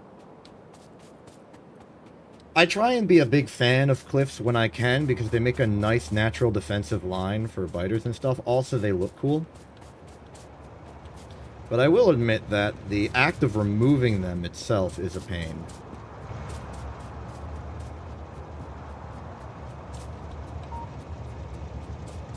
Gotta just sort of tolerate it.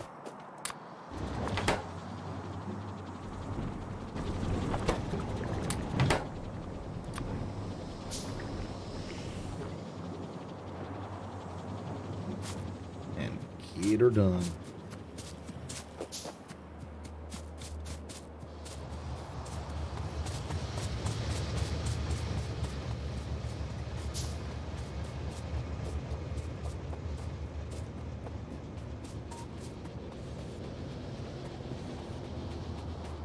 I feel like we've reached peak messiness with the factory.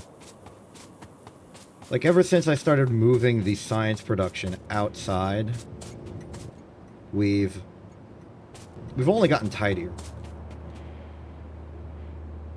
And it makes sense. Our infrastructure is good enough that we can afford to spread out our production, make it a bit more specialized instead of a one-size-fits-all solution. But still, it feels weird to me that I look at the science facility and it doesn't look like a jumbled mess of nonsense. It looks like a vaguely reasonable system that you can follow the lines of. There's a main bus of inserters even.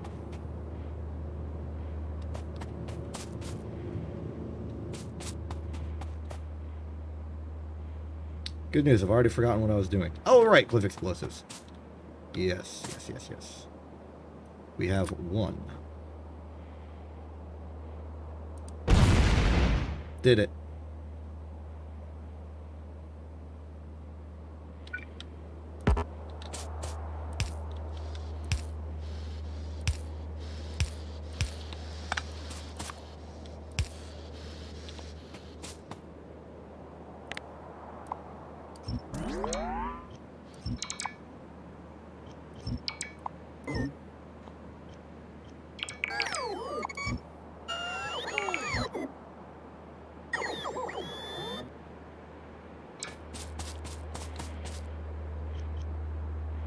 I love the robot force.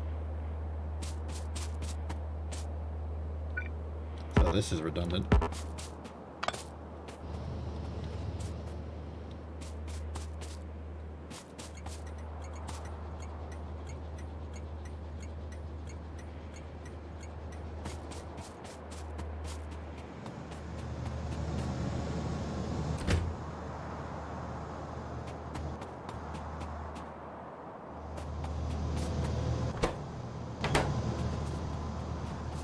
Yep, happy with our first reactor. Very happy with it.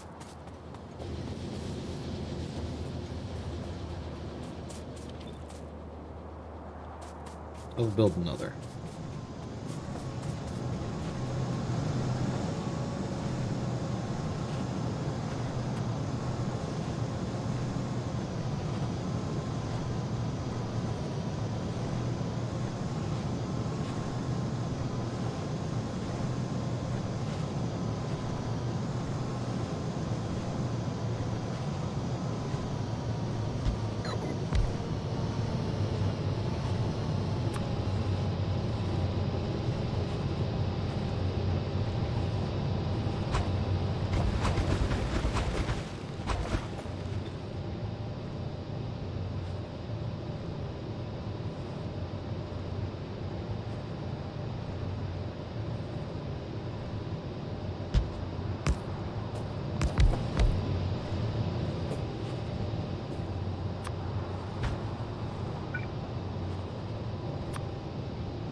So the offshore pumps will go clockwise. Bonk. Bonk.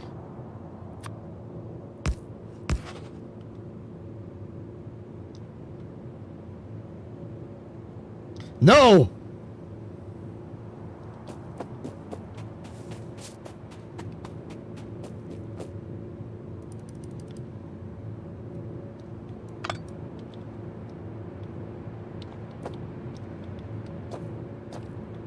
What happened?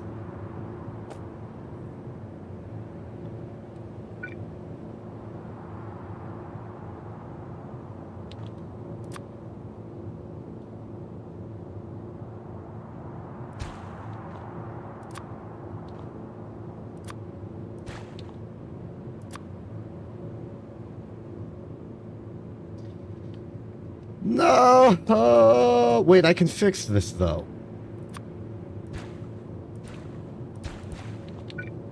All I gotta do is do a little of that.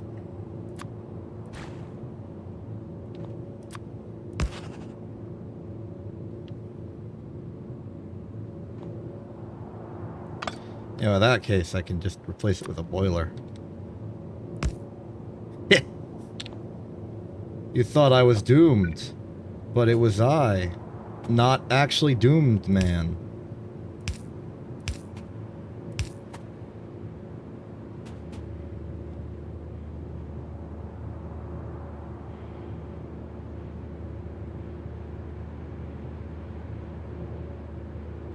Oh wait, this is the input, sorry.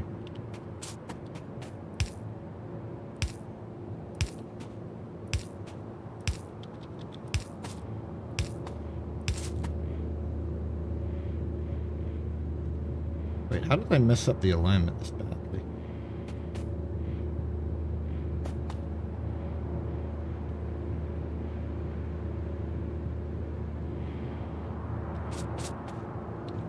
So this is the input?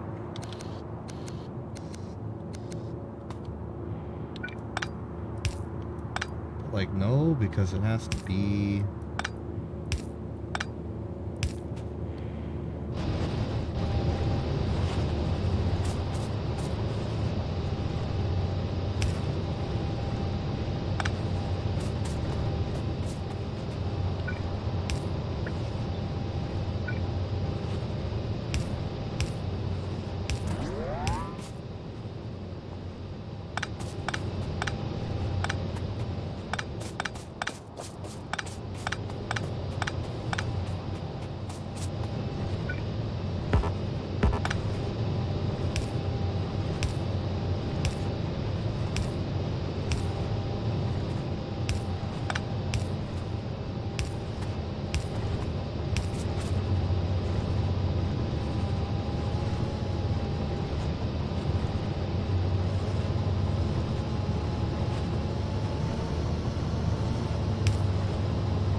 That'll work.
Okay, the second reactor is ready, I think.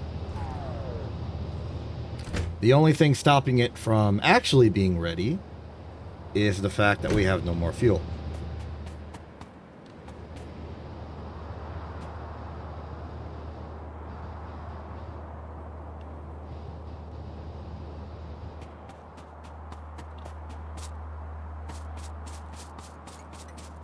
But this means we got 80 megawatts of reactor power, which is basically double the max amount of power we've ever used at once, not accounting accumulators.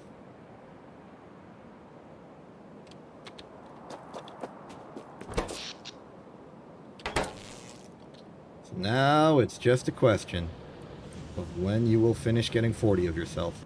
We have 26. It's just 14 more. It would have been 12 more if I didn't bother testing the reactor. But whatever. If we want to continue to procrastinate, I can also build the uranium train while we're at it. And I may as well, because it's something we got to do while we wait. Productivity modules, researching, uranium's being mined. We have the time. May as well do it now before we have to stop ourselves from doing something else to do it. 2 trains, 1 cargo wagon. We already have a cargo wagon, but extra isn't bad. 2 stations. Arbitrarily enough items to build more signals. Need more rail.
Okay.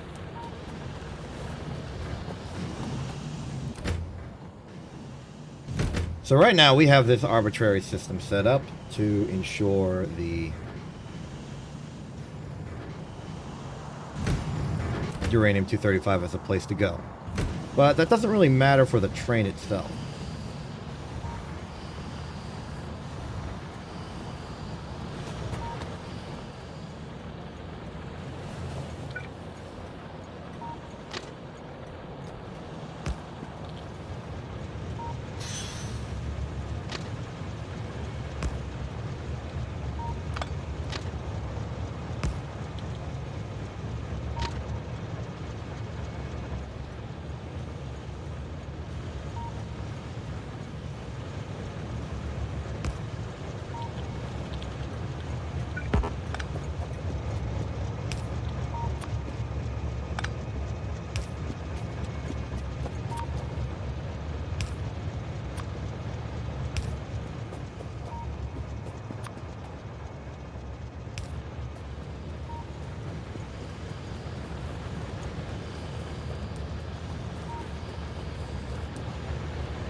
This will be uranium pickup.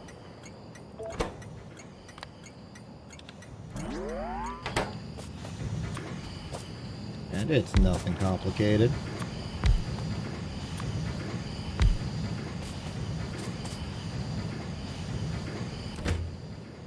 Let's thing that's a particular note is that we need to have this little divide.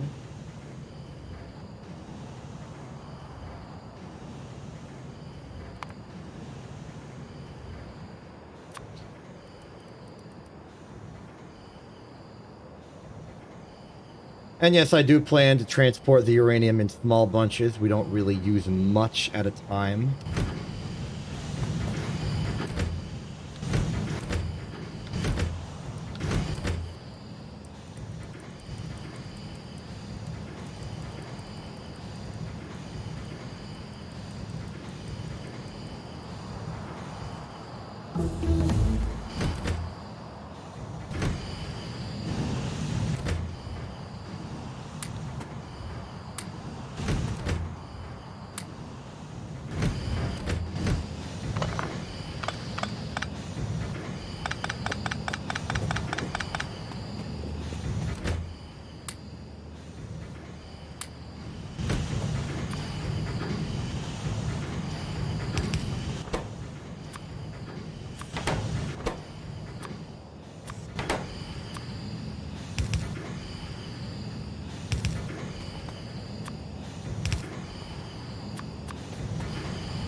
So, the plan is simple. I'm also going to give this train a paint job just because it's the uranium train, and I thought, hey, you know what, that seems special enough to do paint for.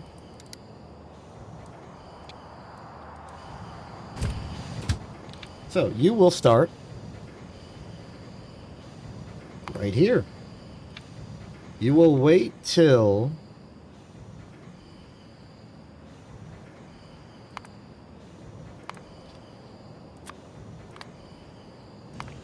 the uranium 235 is equal to 100 and an inactivity of at least 60 seconds.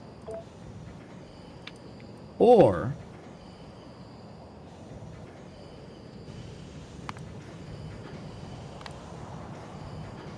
an item count, and we'll do greater than or equals to just so we can see the progress bar. 238 of 400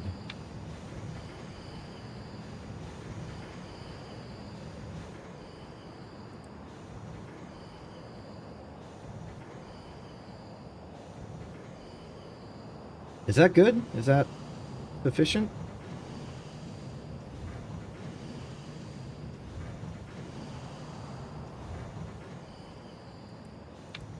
I think that's good.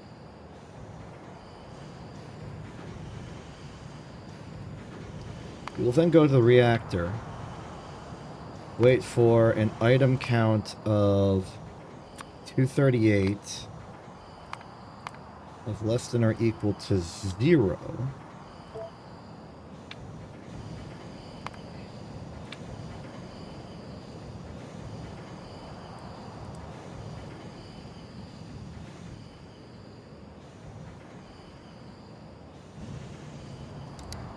Actually, maybe it's just that equals 0.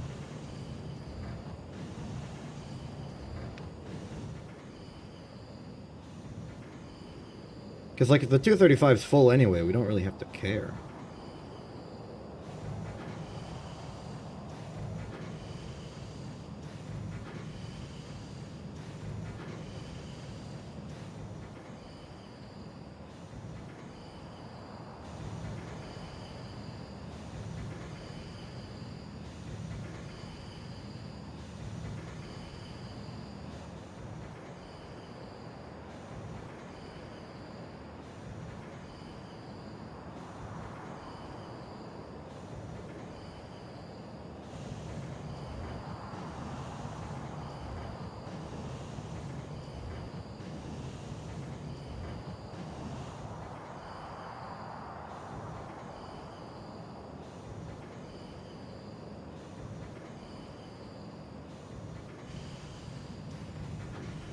Trying to think through every single possible circumstance in my head. Make sure there's not any holes.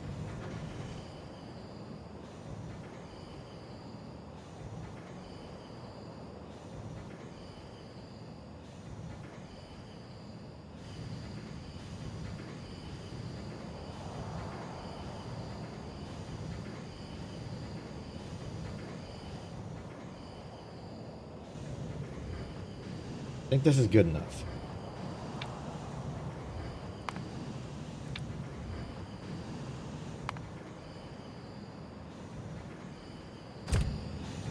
Inactivity of 5 seconds is standard for the fuel station, yeah? Okay.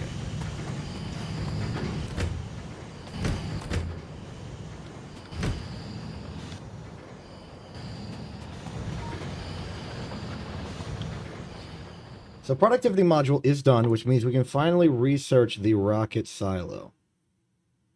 It will take all of the science, and it will take 1,000 of each. We will not finish this today, but we can start it today.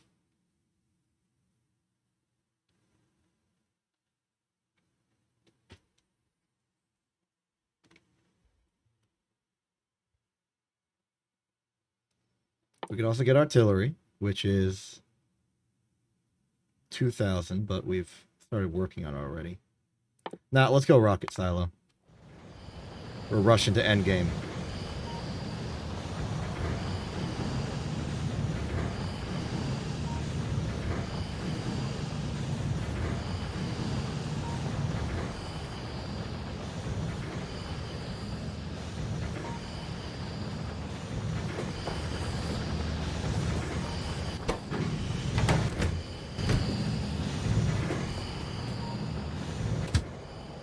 Well, let's see if the train works.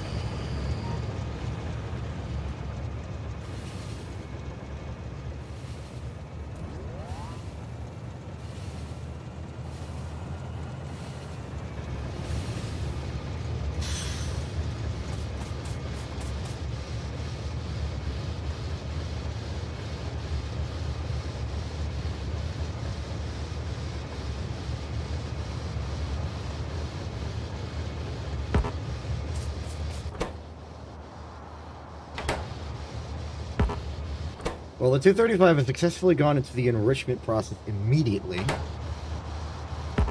which is good. That's what it's supposed to do.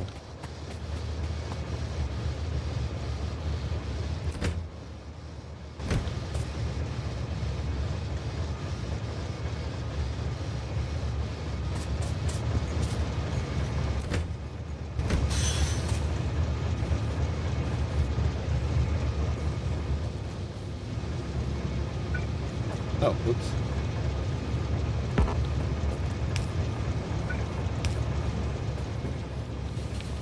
Right, I should finish up this station. Oh.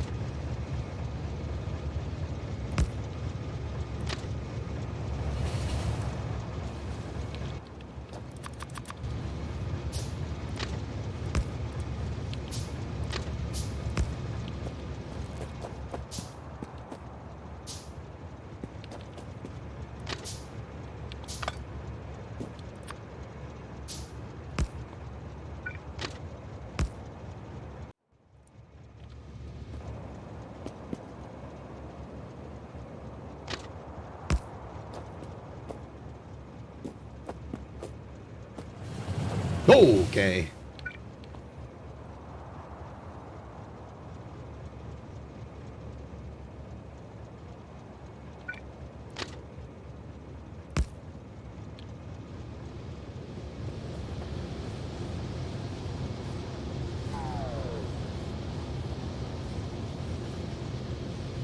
Perhaps this station was overly future-proofed for uranium trains coming from any direction, but it's not that big of a deal.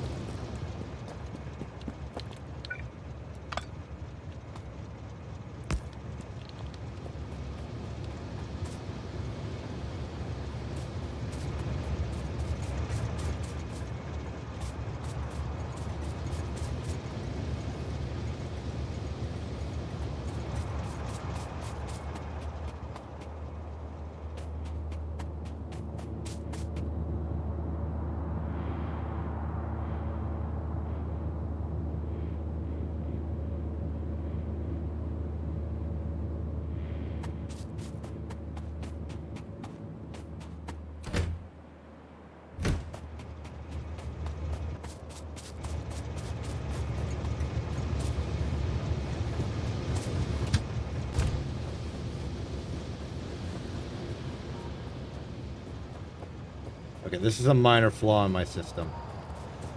The uranium train will not run because it will never become empty because the 235 isn't being used because we don't have enough for the enrichment process yet.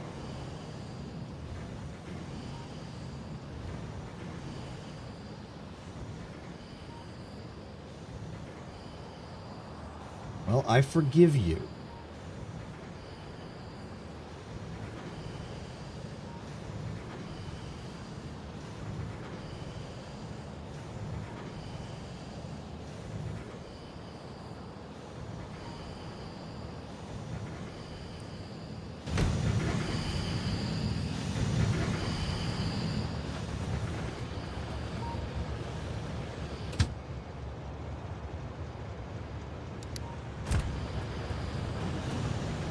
But really, I do want to just bring the uranium train back here and wait for it to have 14,238.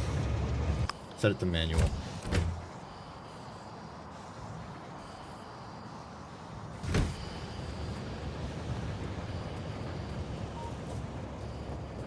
Well, that's uranium, or at least it will be once it's done. But it's almost done.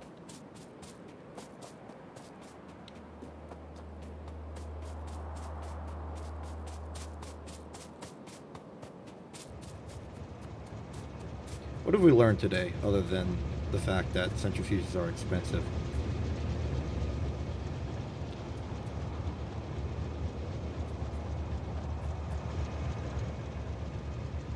Good question. Why did I route this train all the way this way?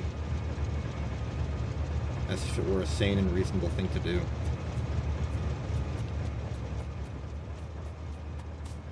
I can just route it down here. Just go beep.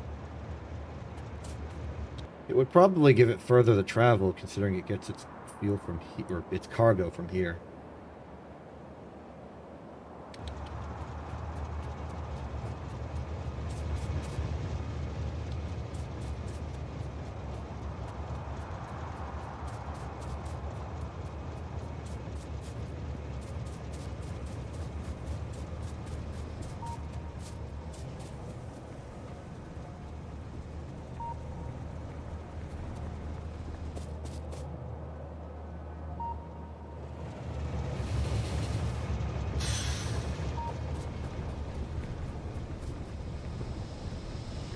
Some of my stationing could definitely use some work.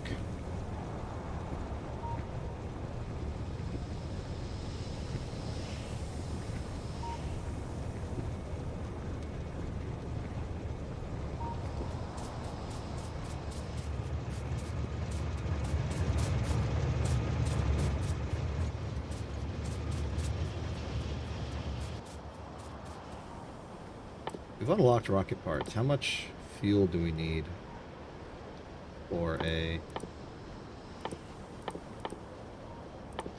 Okay, rocket silo... Oh, rocket... We've unlocked rocket control unit. Rocket parts, we need 10 rocket fuel per, and I assume we need 100.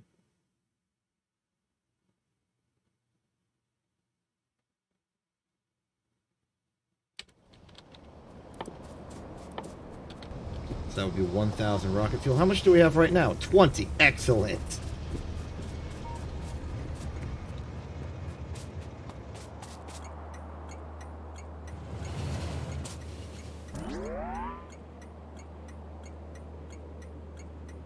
I've put in a lot of effort to make a good ratioed lubricant thing that outputs rocket fuel as a byproduct. But now I need to flip the script and make something that makes rocket fuel with something else as a byproduct.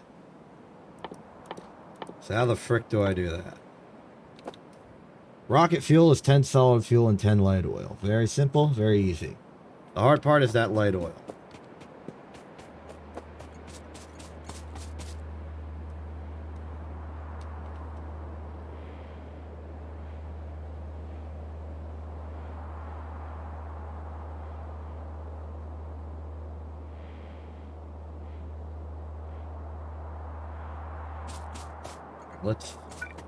Let's start theorizing here.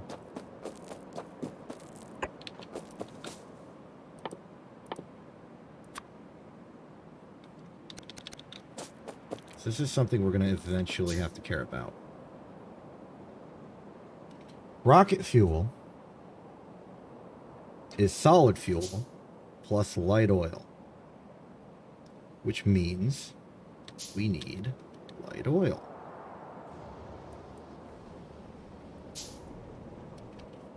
It also means we need solid fuel.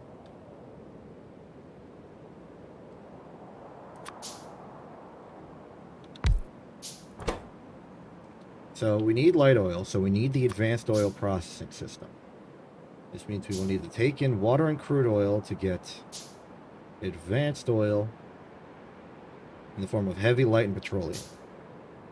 It's 25, 45, and 55 each.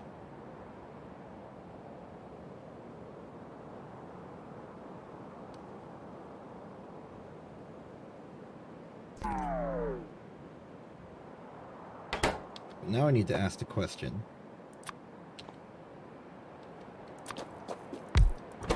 Solid fuel.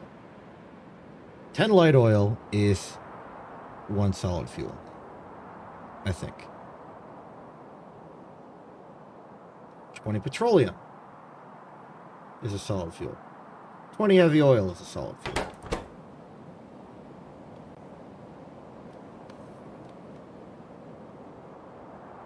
Okay, I need to bring out a note. I need to write stuff down. Yeah, I need to open Notepad and start typing numbers. Okay.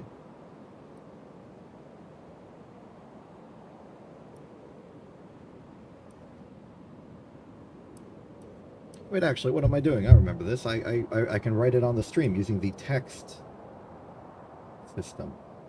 Exit studio mode for a moment, and Right, I do math. Here's the math from last time.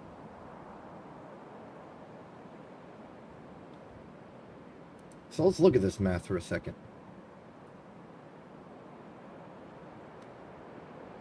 So I don't really care about the timing for this. So let's start editing.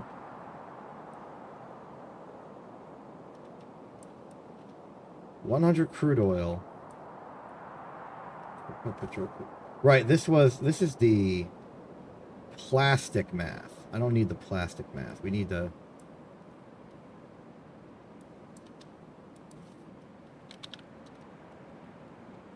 regular math. Okay. So, let's start with what we know. Advanced refinery will give us 25 heavy,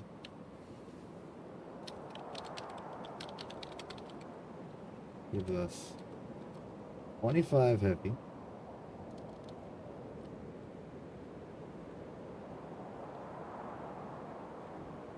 $45 light, and $55 petroleum.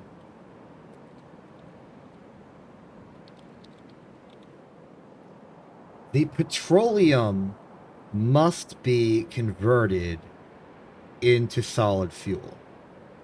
And it must do that because we literally can't do anything else with it. There's no other conversion that petroleum can do unless you're opening up some arcane shenanigans, such as actually, I don't even know. Is coal liquefaction done? We haven't even unlocked coal liquefaction. It doesn't even take petroleum. It takes heavy oil. So, forget that. Heavy oil cracking takes 40 heavy oil and turns it into 30 light.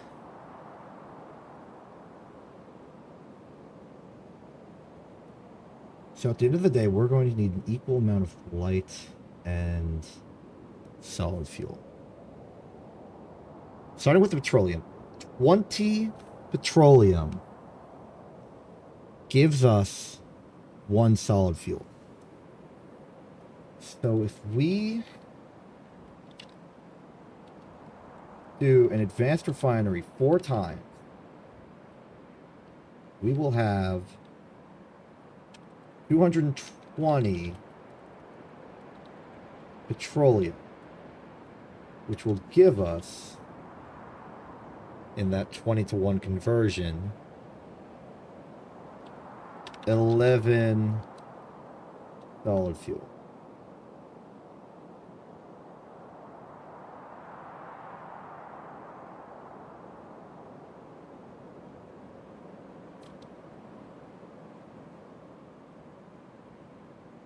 In the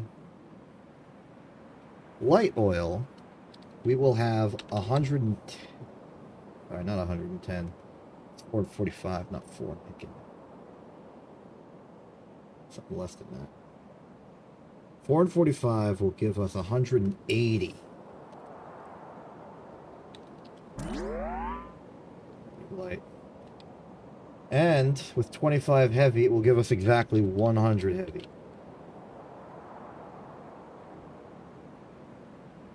Which means that we need to take 180 light and 100 heavy, turn it into a multiple of 10 light and the same number of solid fuel. If we start by just saying, all right, let's assume we're aiming for 20. Well, if we take all the heavy fuel and convert it into solid fuel, we'll get 5 solid fuel. Which means we have 180 light plus 16 solid fuel. And we need to convert that into, I guess, 2020. So the problem is that 10 light oil is equal to 1 solid fuel exactly. So we could go, 180, 16 to 80, 26.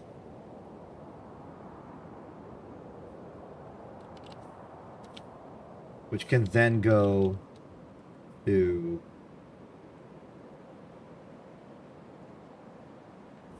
first off, why am I using aerial for this? Heck with aerial. I'm using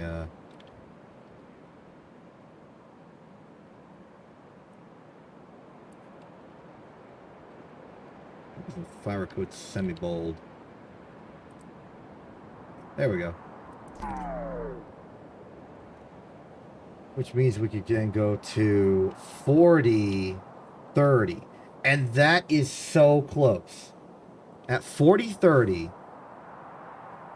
we are making 3 rocket fuel with an extra 10 light oil. But that's not good enough. Which means we need to cheese the system a little bit. Somehow we need to actually make this slightly more inefficient.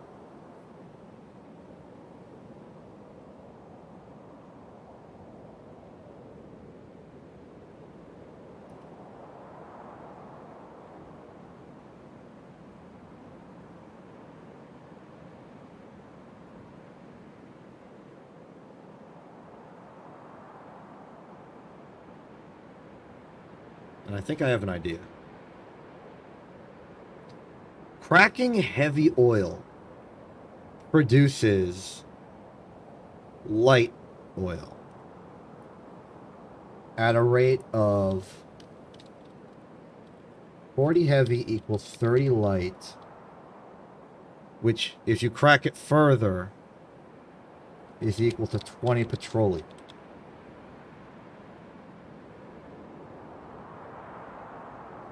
So if we find a way to... Oh, I'm going to make this more fancy.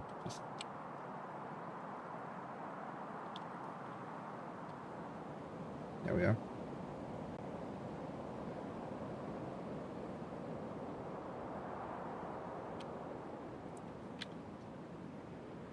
I'm getting distracted by being fancy.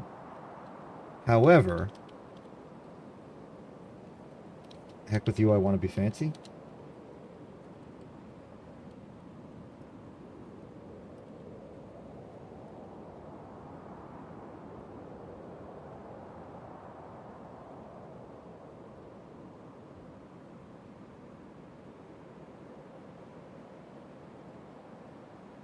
Okay, we need to find a way to modify this slightly. Oh, there's so much in play here. How do we balance this?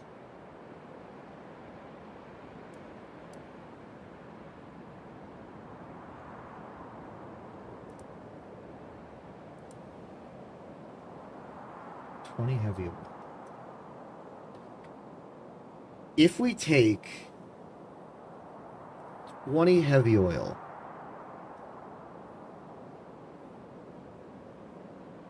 we can't take 20 heavy oil. We need 40 heavy oil. If we take 40 heavy oil away from making solid fuel, so -2 solid fuel plus 40 heavy, then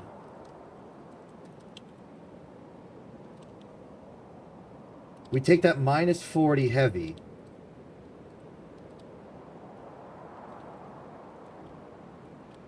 heavy, EXC,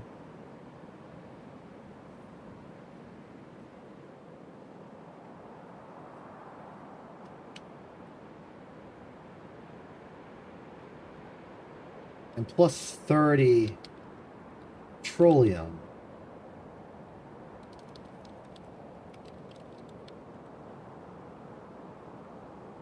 Then we will have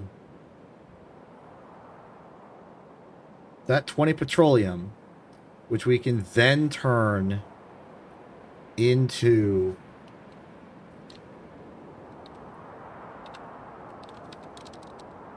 one solid fuel.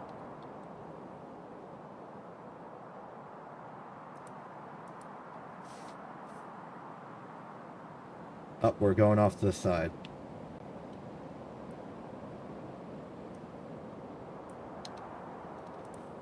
Subtract one solid fuel via heavy cracking to petroleum. And then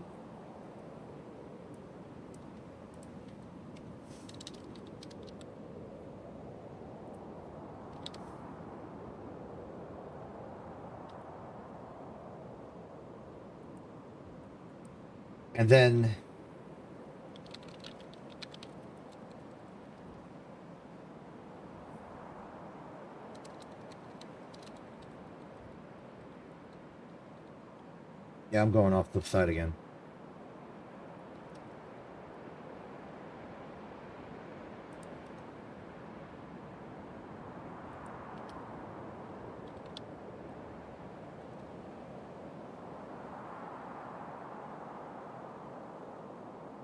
Solid equals,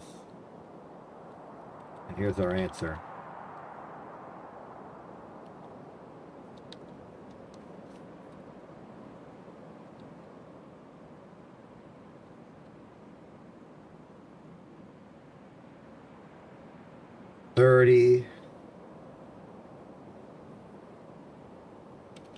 $30, which equals 3 rocket fuel.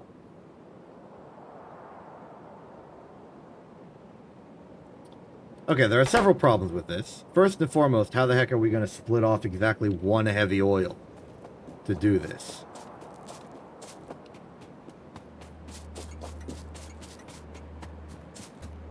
In our old system, we didn't have to deal with heavy oil because we turned it into lubricant.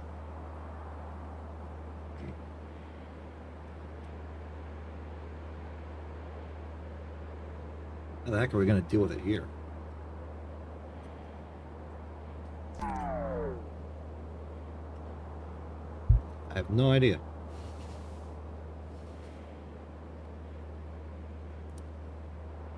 Let's hide the math for a second.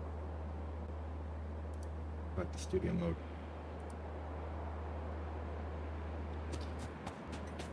This is not going to be simple.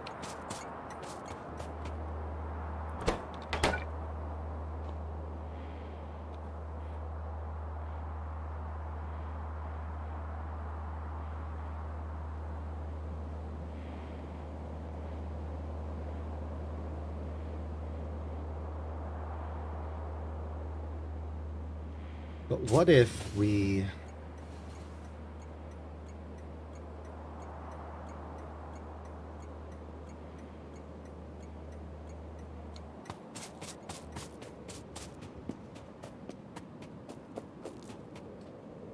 Maybe it's not as bad as I think. The old system, the one we did before we added in the oil reprocessing, all it did was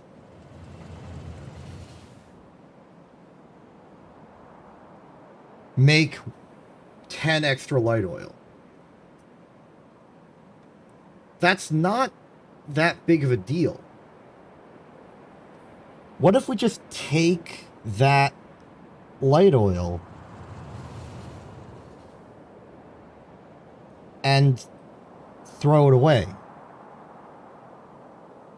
How the heck would we throw it away? Well, conveniently, the light oil can be turned into a solid fuel and thrown away because it's a fuel. We can just make a very inefficient perpetual energy draw that one light fuel goes to, and just have it expend itself.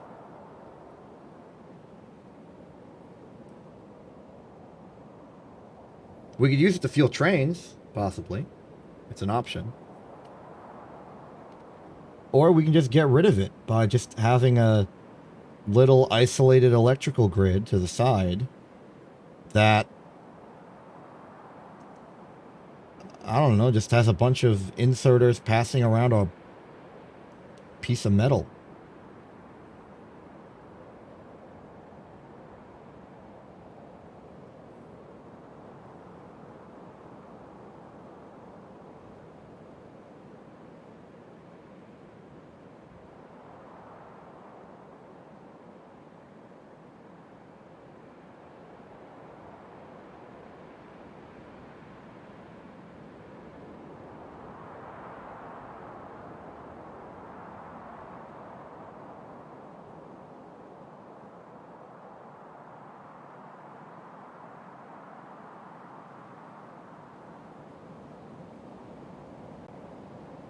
We could have the machine...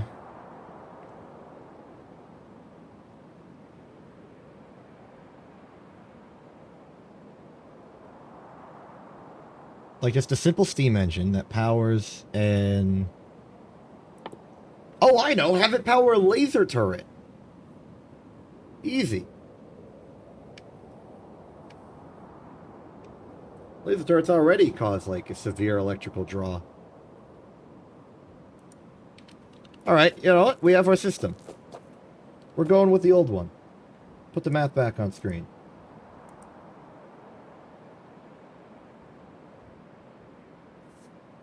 Smooth it back in. Okay. So we take the petroleum, we take the heavy oil, we exclusively turn it into solid fuel. Exclusively. Like, do nothing else with it. What do we need to make solid fuel? Just it. Nothing else. Easy. We then take the light oil and sift it out. We want to take exactly...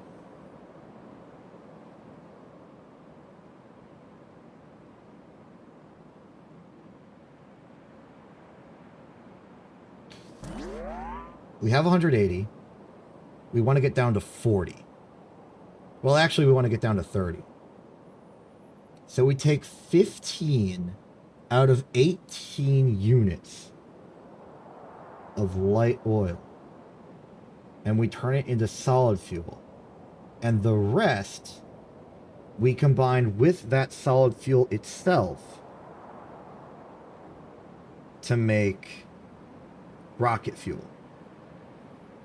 We then accumulate the rocket fuel, and then we take that one extra light oil and put it into a boiler to power just a bunch of laser turrets so that it gets destroyed. Okay. Now that we have an idea, let's see what it looks like. Advanced oil processing. We are going to need 2 chemical plants at the least. We're actually going to need 3.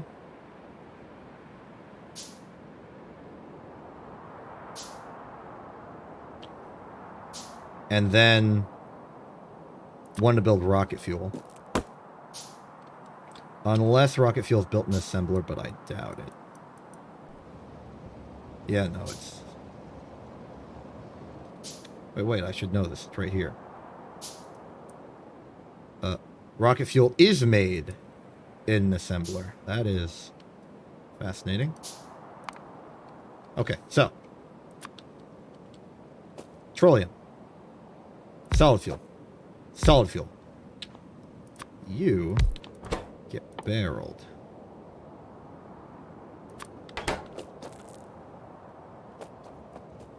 Now that I have this, I can know exactly how much light oil is in 1 barrel. Though I'm guessing it's 100.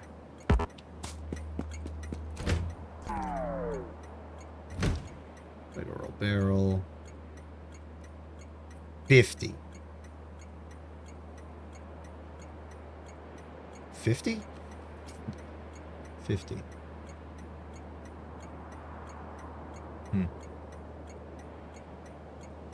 A little tough to work with.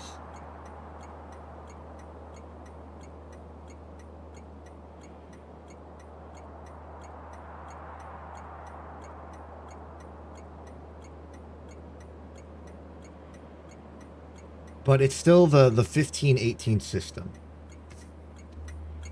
15 to 18 is the ratio. That's all we need to worry about. I'll put the math off screen. Off screen. There we go.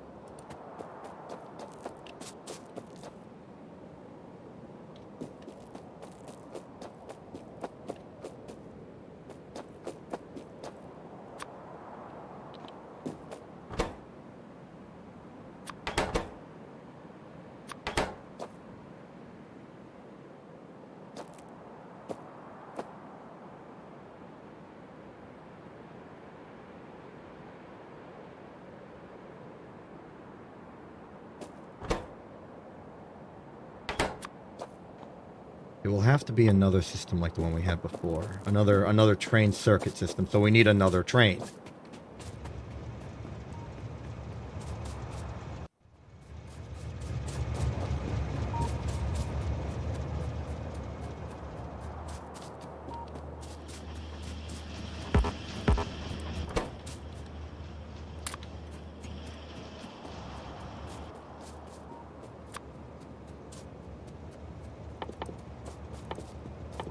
Definitely gonna need more green wire.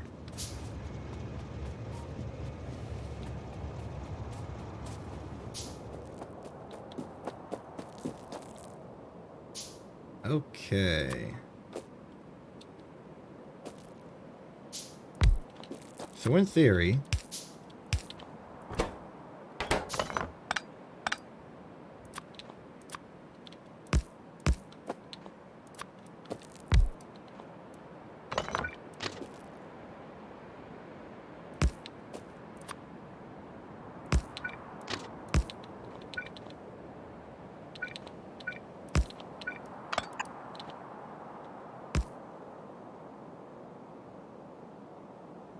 man, do you think something as compact as this will work?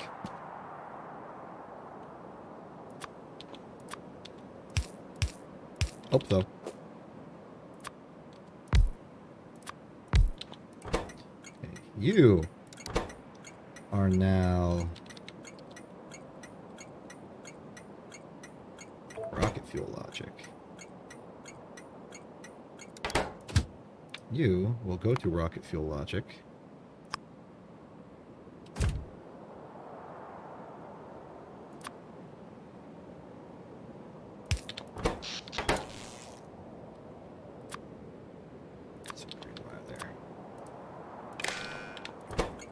Okay. Retrain content. We are now reading the train content.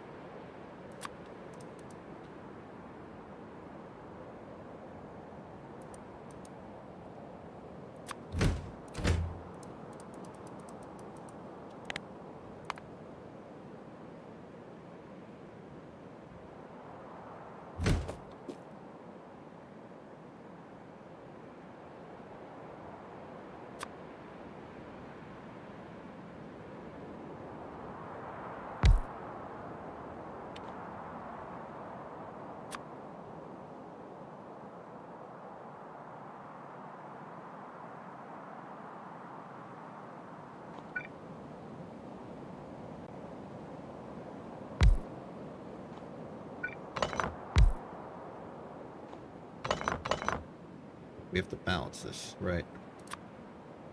So it's 15.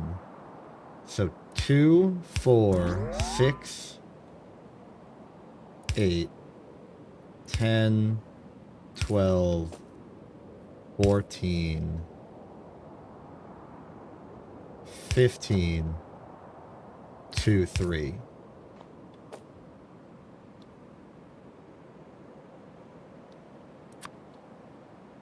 And then the solid fuel line.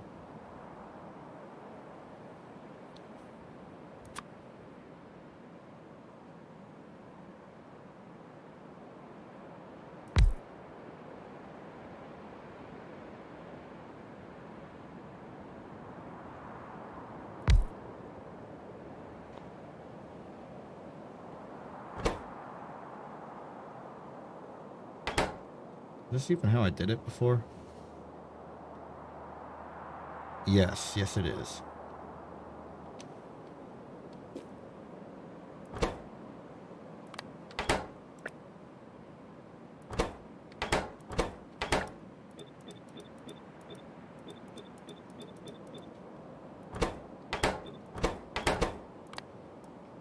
Right, goes to 1, 2, 4, 6, 8, 10, 12, 14, 15.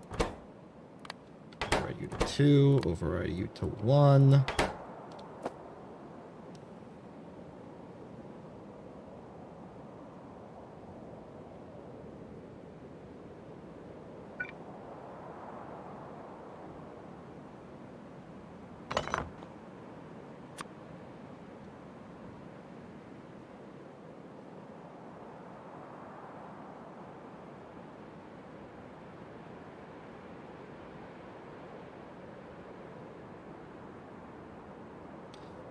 Oh, frick, this won't work. We don't have the empty barrel out. Well,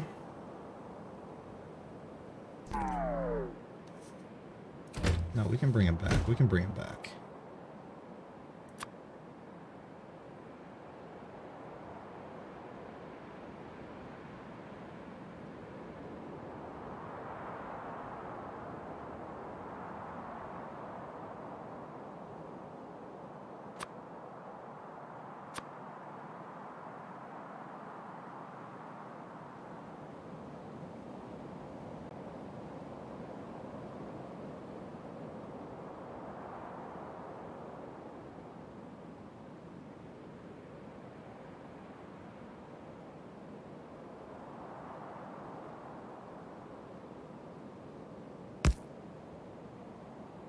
How do I align this?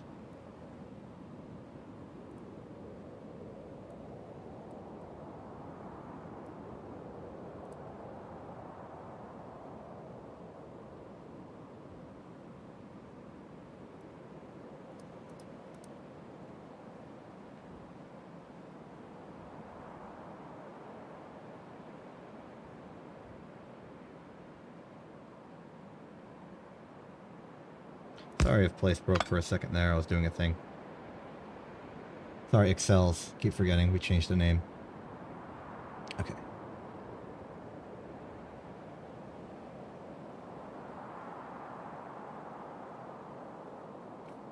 We can do this. Conditional to the fact that we take out solid fuel from here. Then this can be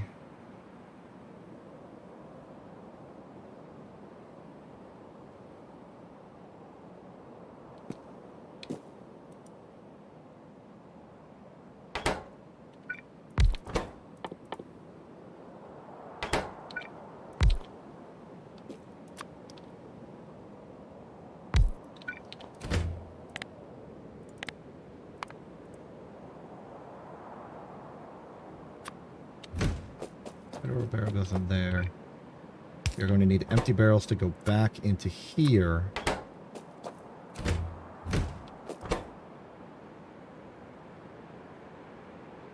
This will be where they're emptied.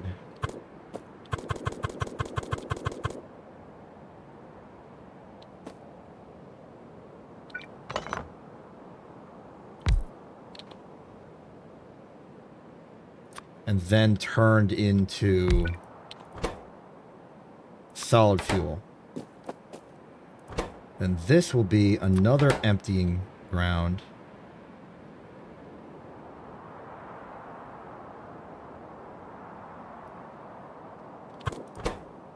Into here, I guess.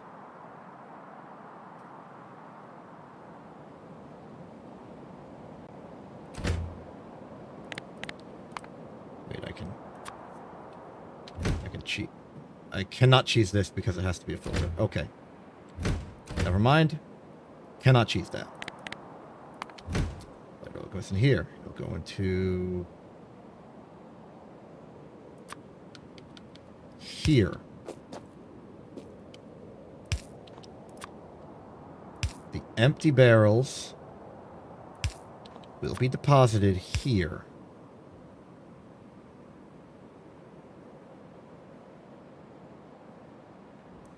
No. Swap the alignment.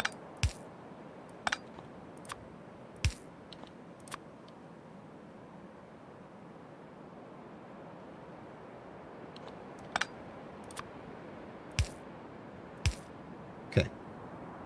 Long-handed in there. Insert this into here. Empty barrels. Empty barrels. Have been accounted for. The solid fuel can be taken from here, hopped over here,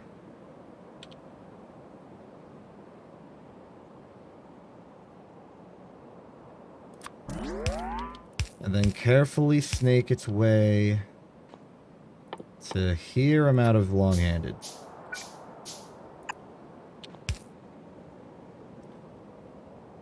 One more.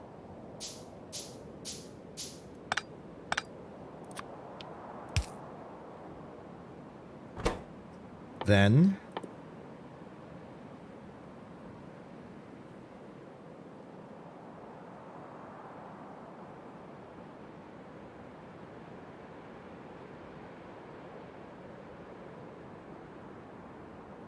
the rocket fuel can be made. And then we have our output. Here's some power to the whole assembly.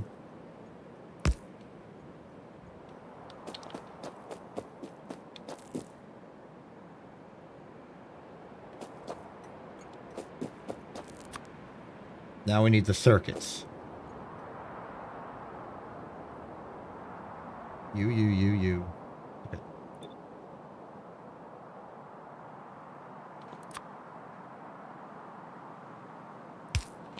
Okay, so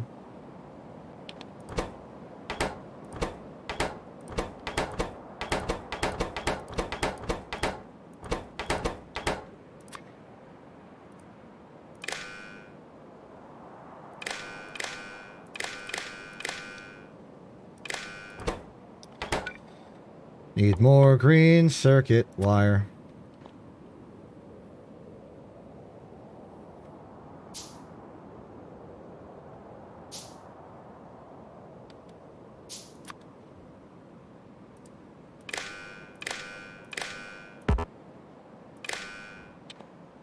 Okay. So all of these will be enabled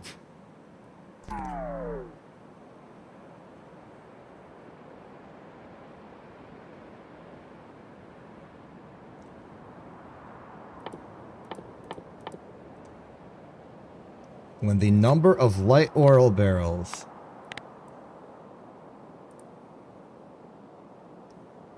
is greater than or equal to 18.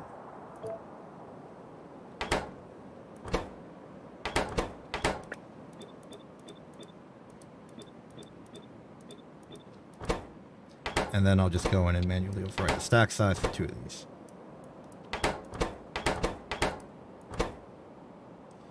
Good.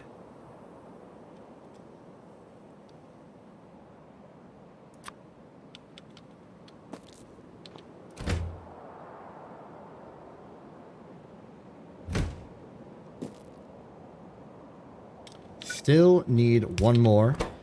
And we're doing this trick based on what we learned from uranium. One more. You shall be enabled when the amount of solid fuel is greater than 30.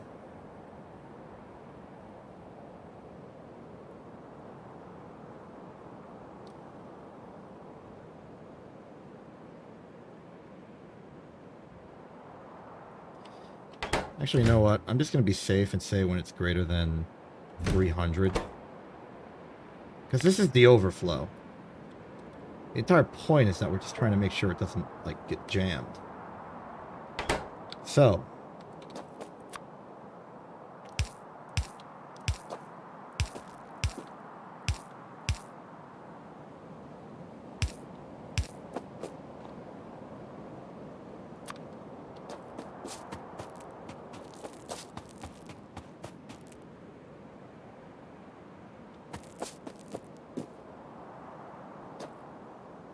So this'll insert her out to who knows where.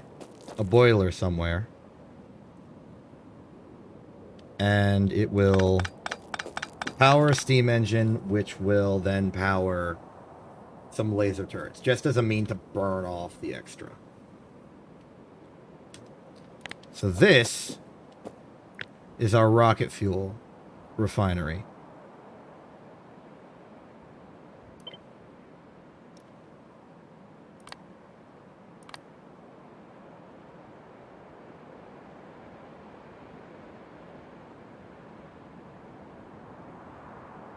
Create blueprint. The name of this blueprint, however, is terrible. This is our rocket fuel.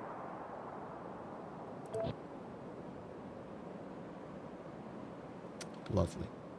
Now we can delete all this.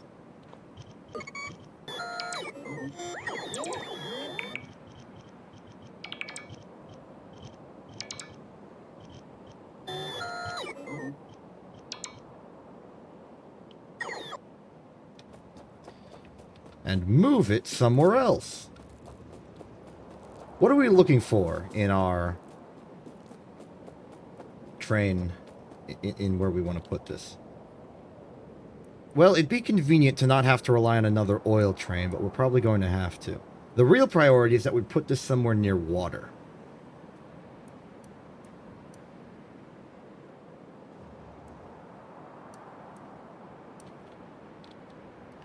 And personally, I wouldn't be opposed to putting it here. There's a cliff in the way, but we could put the refinery right up against the water.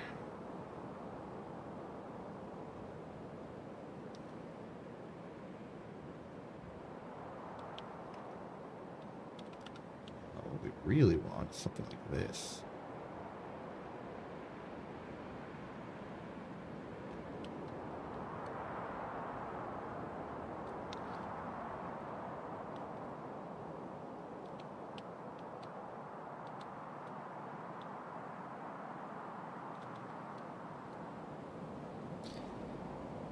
I suppose this can be the use for the lake that we can finally agree upon.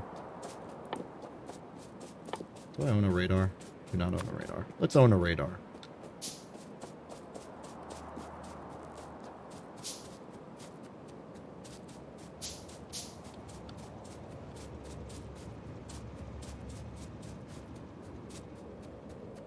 We're not going to use it for the reactors. We may as well use it for this.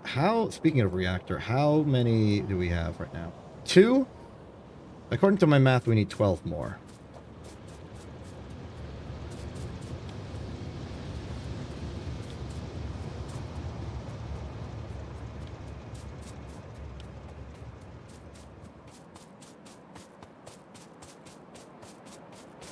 Hello, slightly damaged rock.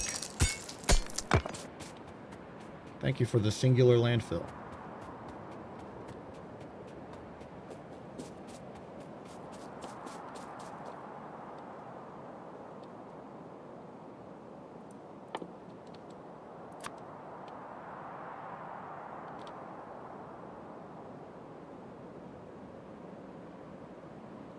I suppose the first order of business would be to check that an offshore pump can actually fit here.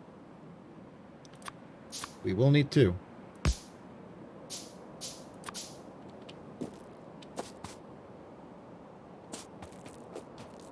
All right. I'm liking this.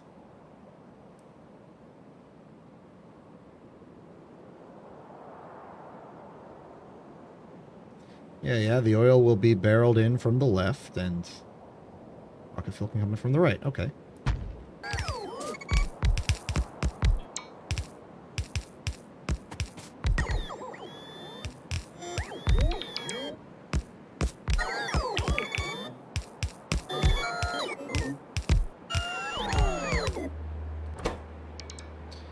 Okay, all the logic's correct, all the stack size is correct, this is the correct station. Is it properly in automatic? If I put like copper in here, it's correctly on the system.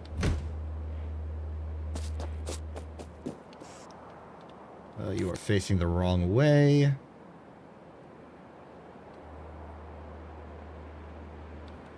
Which implies to me that the blueprint is technically wrong.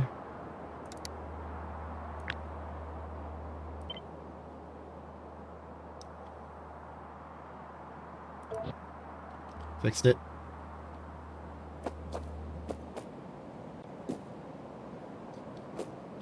Now the second offshore pump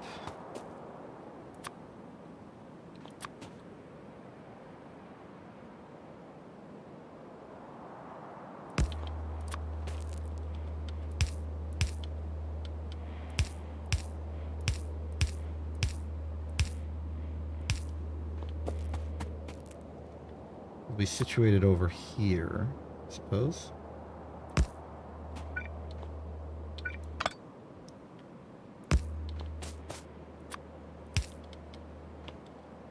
I will need another long-handed, which I can afford.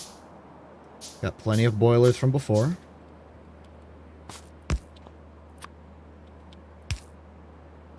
Okay, we'll go in there. Steam engines.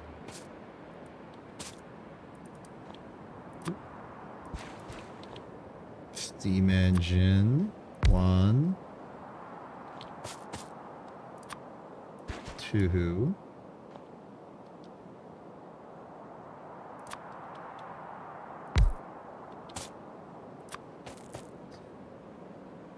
Then attach to this. And power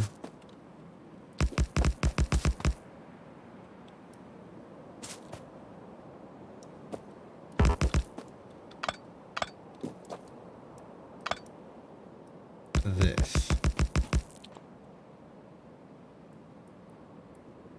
Now, given this electric loop is completely unnecessary and actually detrimental to our safety.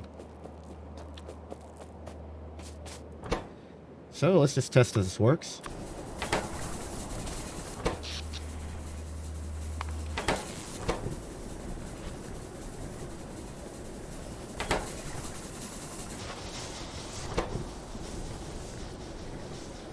Oh yeah, I think this will work. I most certainly believe that'll be functional.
So that area is now a no connect zone. We can now use it for burning off any excess fuel we make in this process. Which means that we have created a completely lossless, well, not lossless, but we've created an internal black box system that creates rocket fuel from oil and has no byproducts. A feat we have not done with lubricant before, which has rocket fuel as a byproduct. 20 of it even. But now we are free.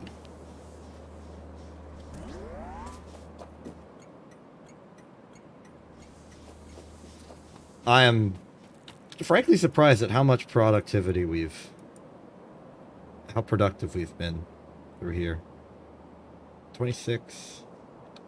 We've extended the plastic. We've built 2 nuclear reactors. We've built a station. Well, we built a refinery that will, once we actually build it for real and connect it to everything, build all the rocket fuel we'll need.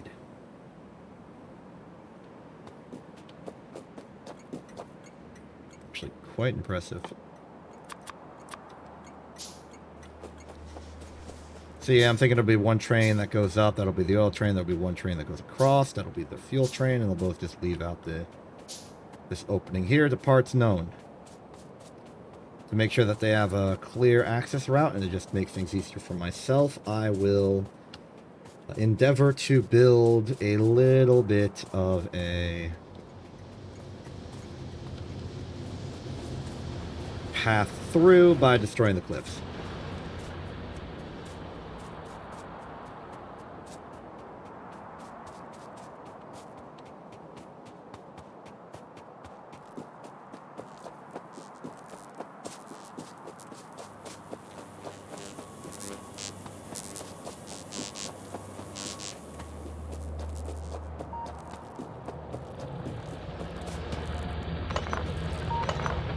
Uh-oh, looks like this copper mine's kind of in the process of becoming dead.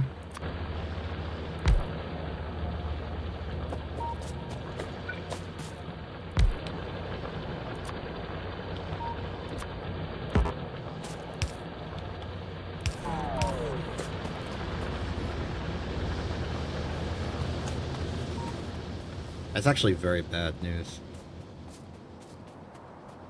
But I'm trying not to concern myself with it right now.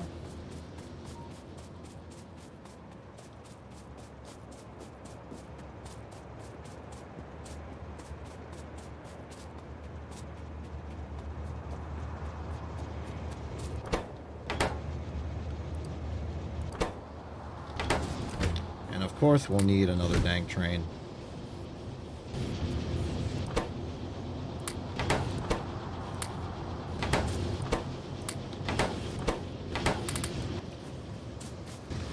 I'll also need another collection of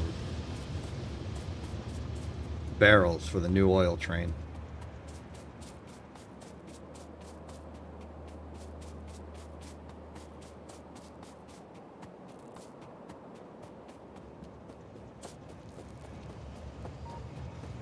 We'll also just need some ancillary barrels for the place itself, because right now there are 0 barrels and we need those barrels to manifest the light fuel moving about. That was overly fancy way of saying what I meant to say there. I'm sorry.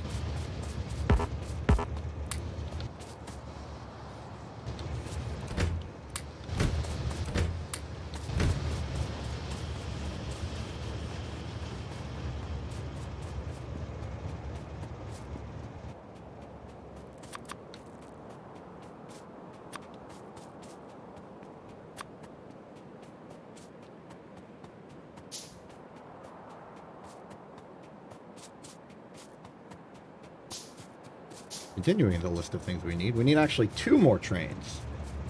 One for the rocket fuel, one for the oil.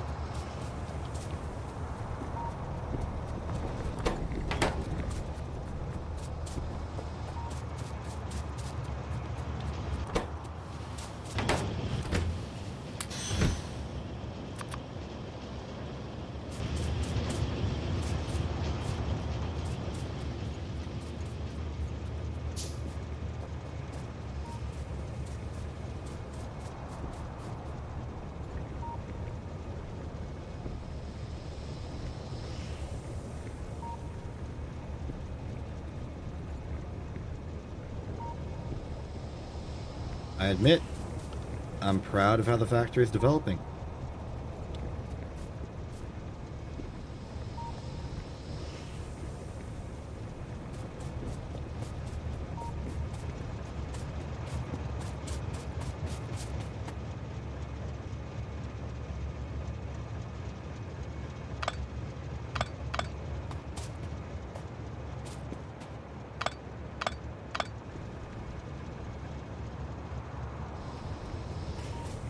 Realized I didn't need all of those because this is a one-way now. In a similar vein, I can rip out half of these.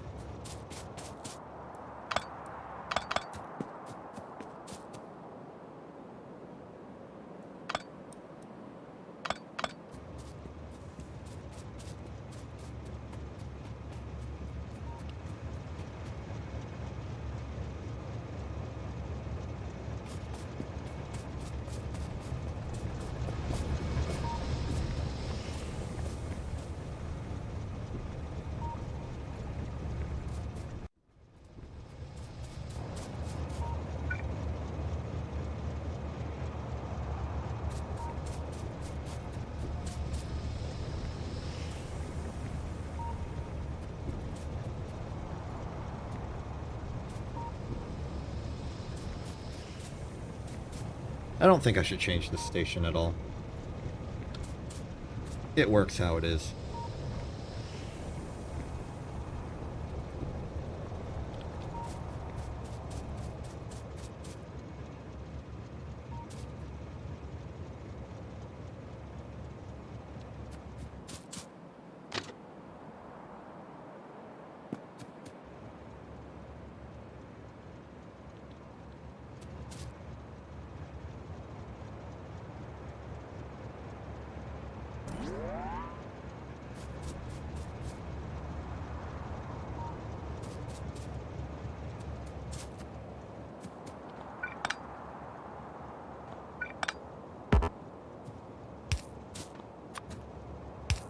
Perhaps I can tighten up the turns a little bit.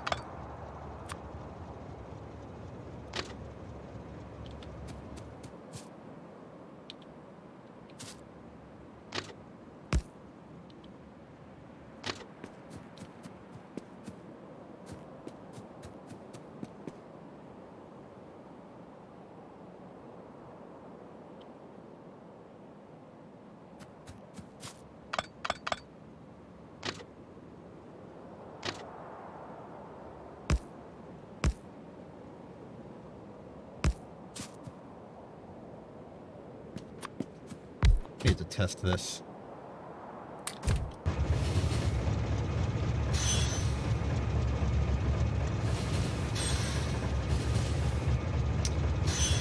Ah, so that's the problem, huh? It's too close. The turn is too shallow.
Nothing wrong with a little rail cleanup, even though I feel like I've made this more confusing.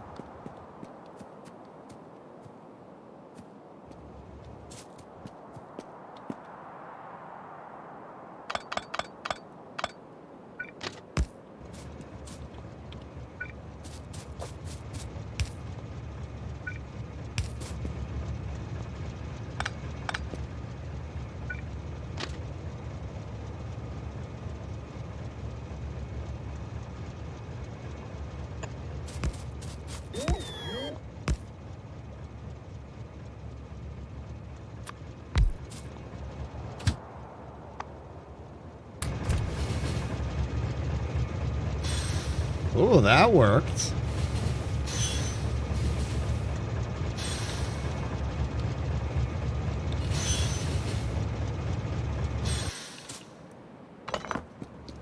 Very interesting that that worked.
There we are. Does that work? I think that works. Not entirely sure what I've accomplished, but I have.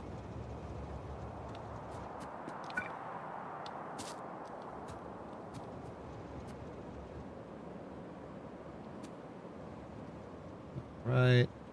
So it can only go forward. It can go right. It can't go left. Okay, I forgot one.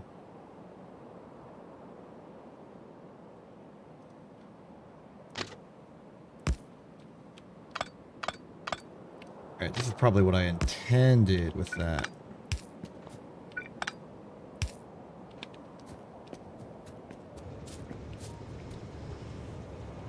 Go down, you can swoop in, you can go down, you can go right. Those are the correct directions. From anywhere here, you can go up, you can go forward, you can go down. From here, you can go up, you can go forward, you can go down. From here, you can go right, you can go up, go left.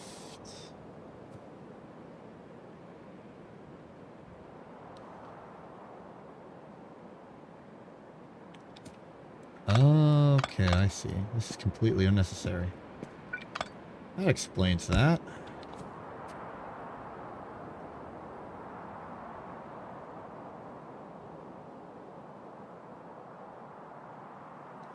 Right, because this is the triple of all output.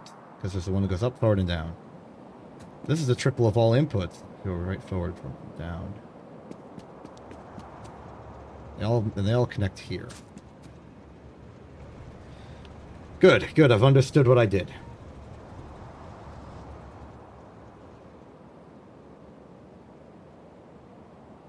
So really, this is a normal intersection, but I've sort of squashed this awkwardly.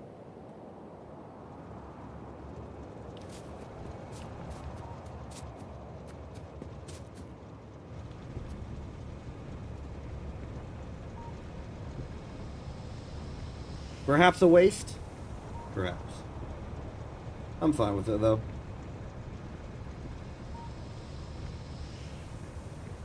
Ah, we have reached the 3.5 hours streaming mark.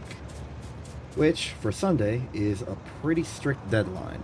Just for the reasons. Now, I would love to keep going. I would love to continue the science. Get the plastic, not the plastic, get the rocket fuel station running. Have to work on that. Hello, Quint. Welcome to Existing. Glad to see you exist. We did reach 3.5 hours, though. I can push it for like another 15 minutes. I can stall.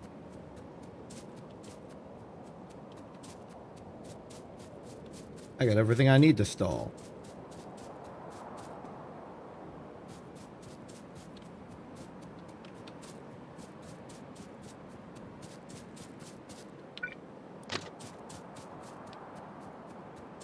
No, I never actually made those cliff explosives. Yeah, there's too much I'm in the middle of doing. I have to keep going. Do I have leg technology? No, but I do have room for it.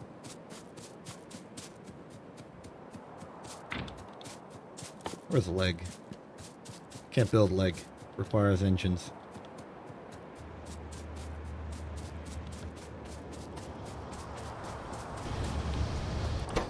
You! Give me explosives.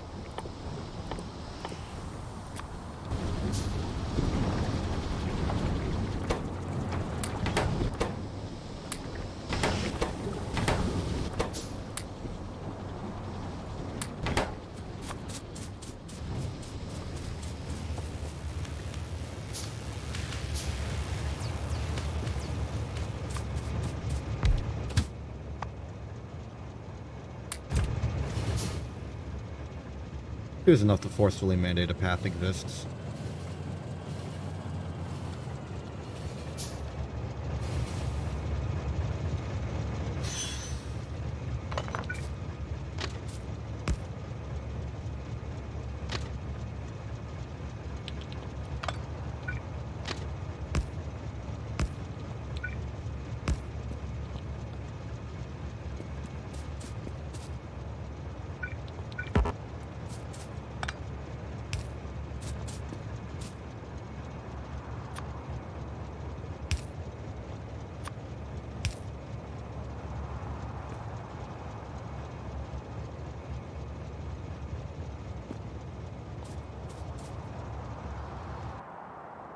I'm gonna need a roundabout to the left. Or I can turn this into a triangle.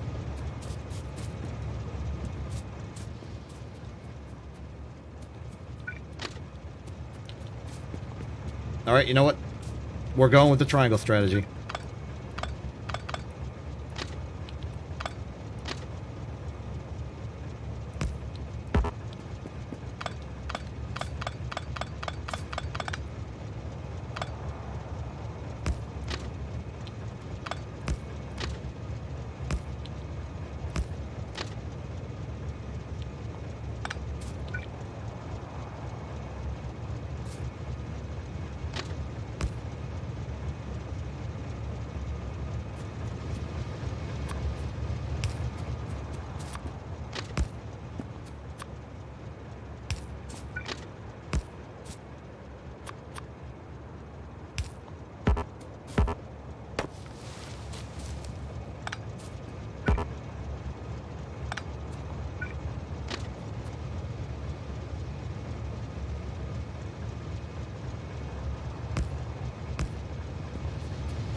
Alright, that works for me.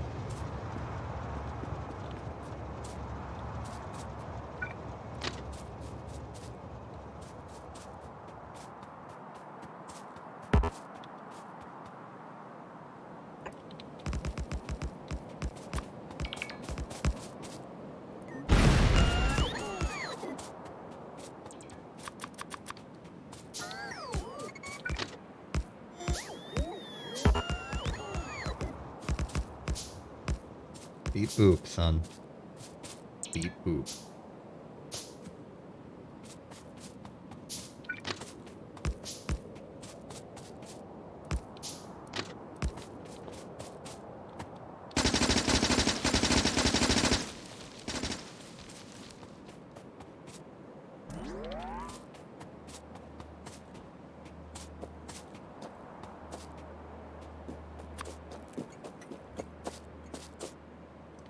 Alright, time for some reverse engineering. Not reverse engineering in the traditional sense, but more in the sense that I need to figure out how the heck I'm gonna fit these trains together.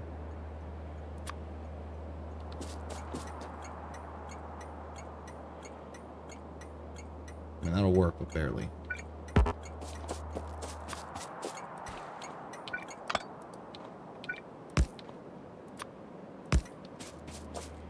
Much better.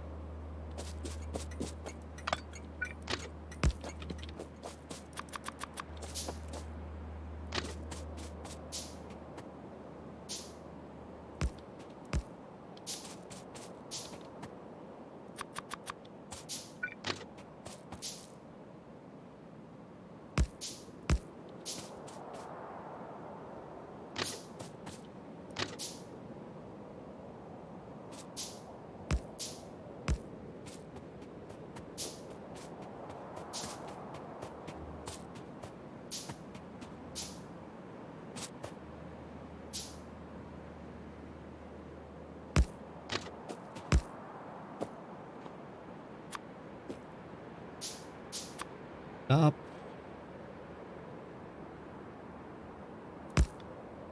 That'll work.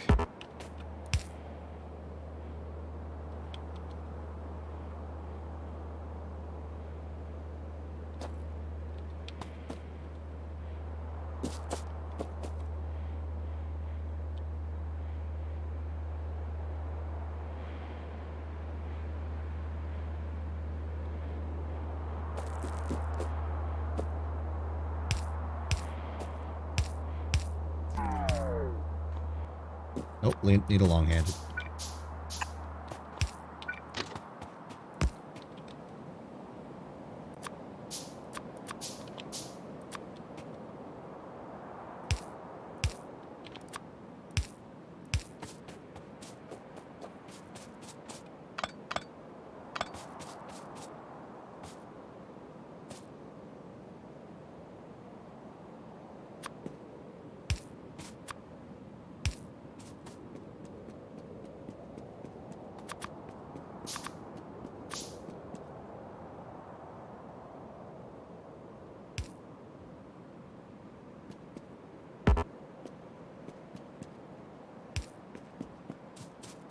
Yeah, that vaguely looks right.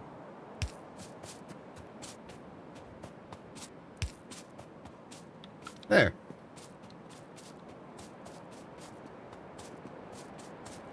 And that's the rocket station.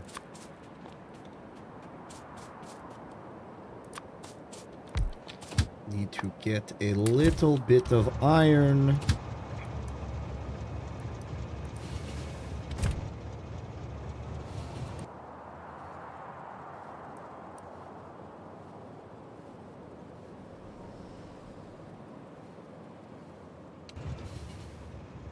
Okay.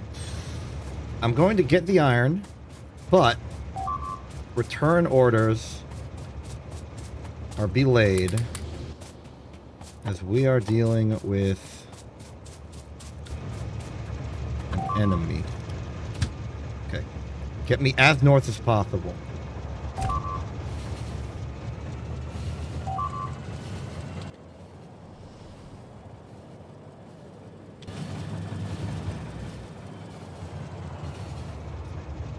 Okay.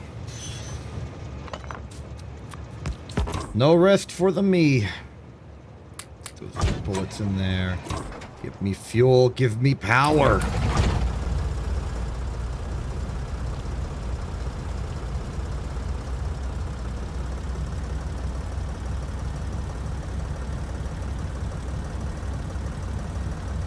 Expect hostiles, because they literally are there.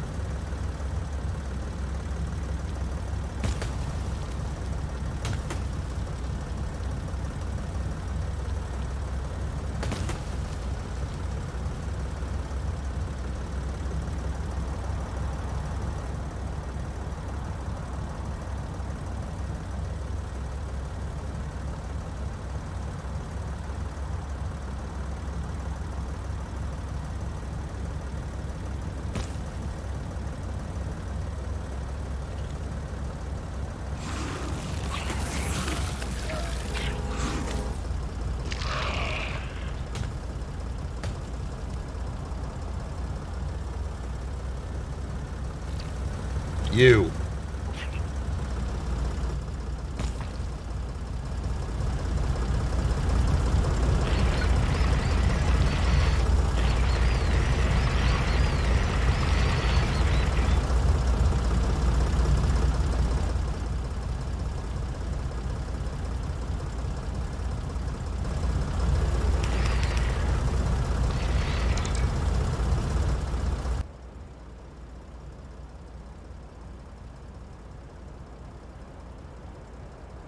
I don't see any more hostile encampment.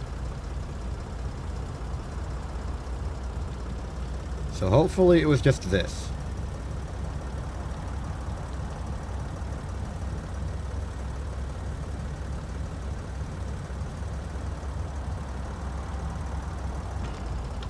Ow.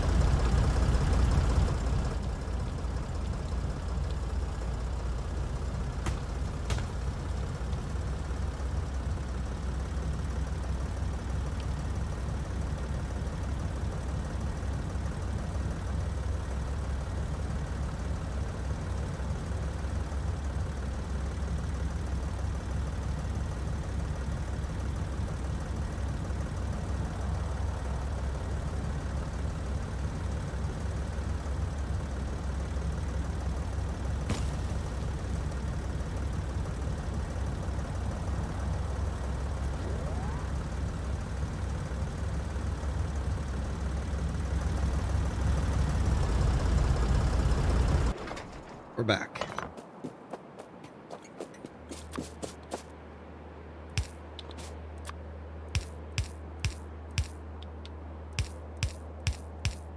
Easy. Oil barrels for you. 1, 2, 3.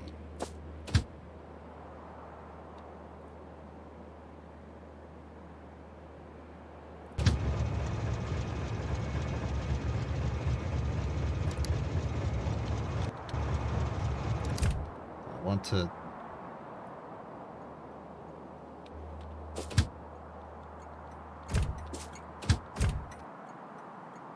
I wanted to copy.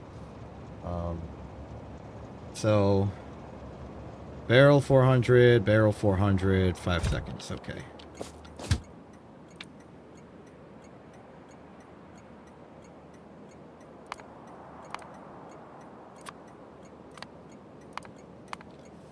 Barrel 400.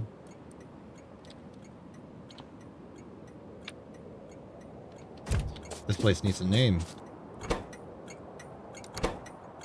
This is rocket fuel. Empty barrel.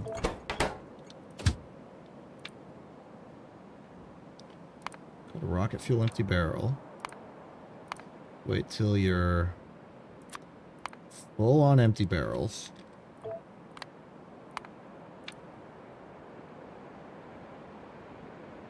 Then go fuel up.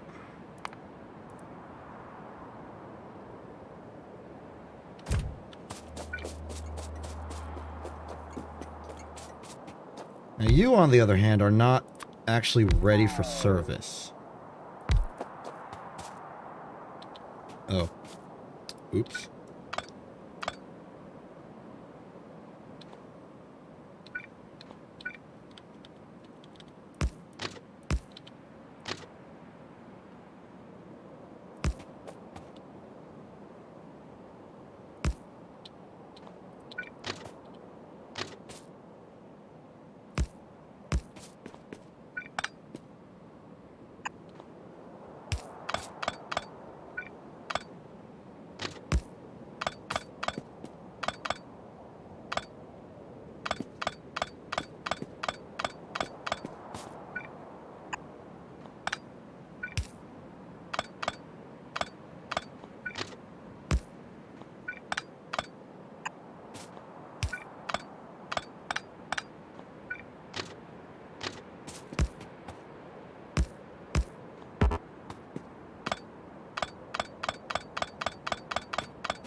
Fixed it. Yeah, you're okay just as is. I won't give you your orders just yet now. But I will change the name of this station to rocket fuel.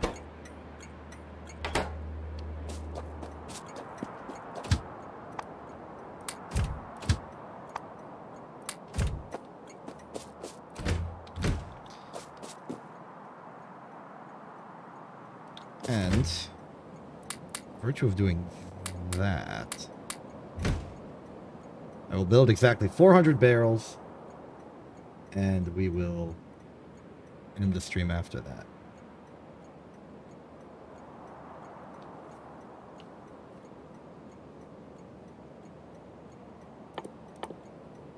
You know what am I doing? What am I doing? Some kind of plebeian not knowing how to operate in society. I know what I'm doing. I know what needs to be done.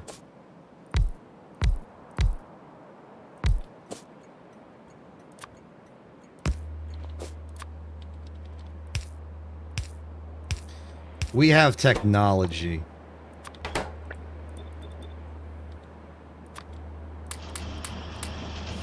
That's right, I'm automating barrels. At a crafting speed of 0.75, and with 4 of them, we are crafting barrels at triple the speed it would take me under normal circumstances. Which means we have taken this process, which would normally take exactly 400 seconds, and made it only about 2 minutes.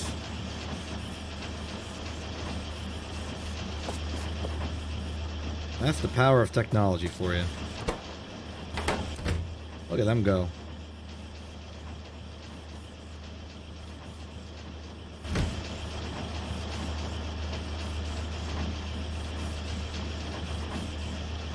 I'm sorry that I keep outsourcing barrel time. I promise we'll have like a cool, like, very like upbeat and energetic celebration when we launch the rocket. Oh, you know what? I think the first thing we should launch is a barrel.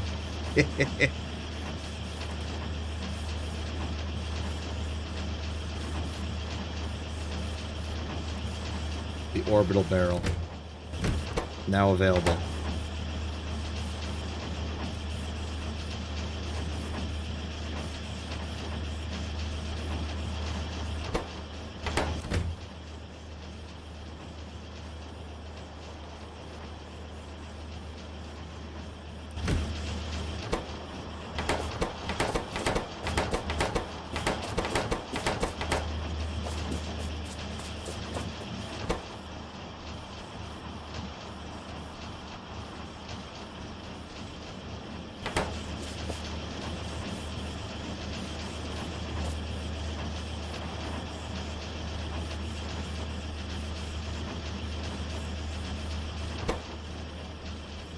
Five, 4, 3, 2, 1.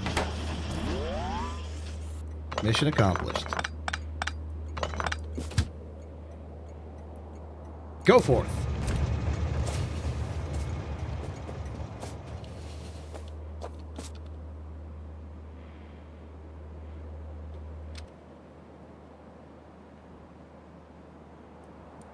Heading up there, good choice.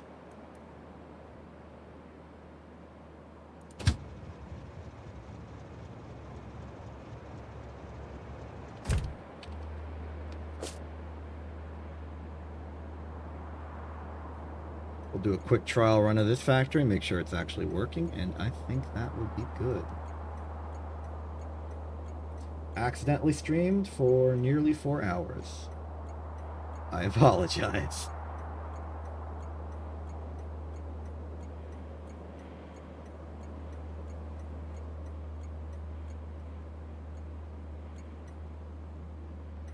Oh, that's interesting. I can hear the clicking of this train station, but only when I zoom out. When I zoom in, it goes away. Like, its effective range increases slightly when I zoom out.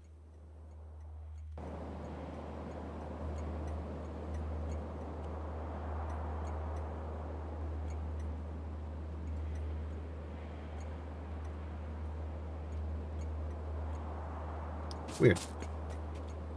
How's that train doing? Any oil yet? I know I shouldn't, like, rush an oil train. They take their time.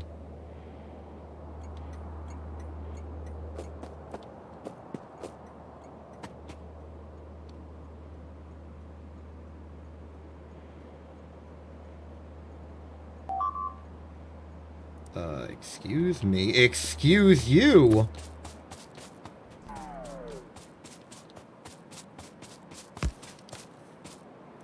That didn't work how I thought it was.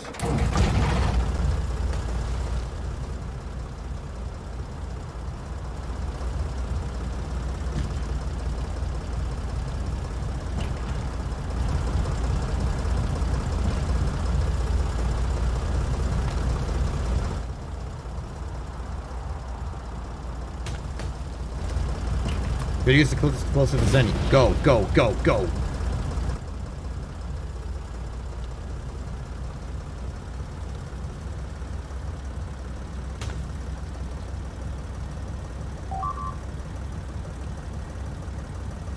Casualty sustained.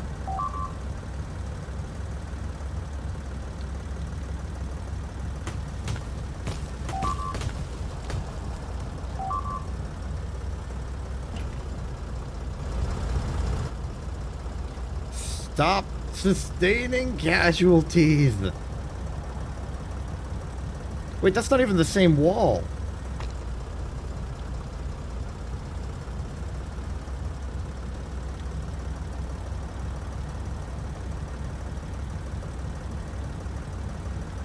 I'm dealing with a pincer attack.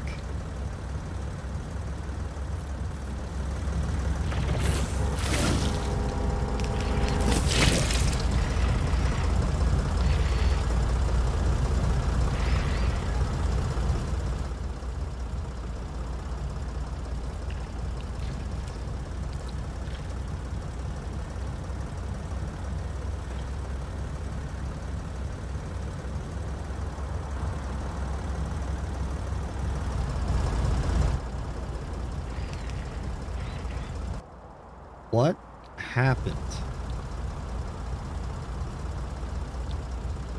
Was there a breakthrough at some point? Is there a base behind enemy lines? I don't understand.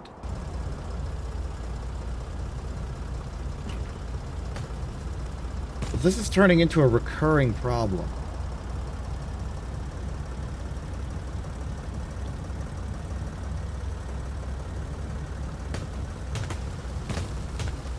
I think next time we resume, we need to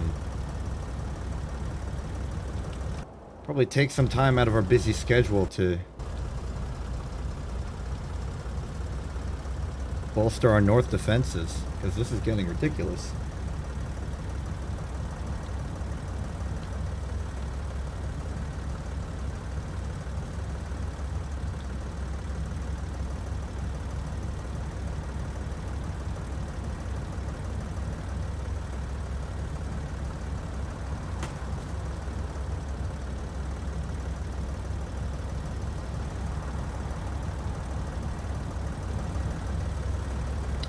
Oh, the oil train's back.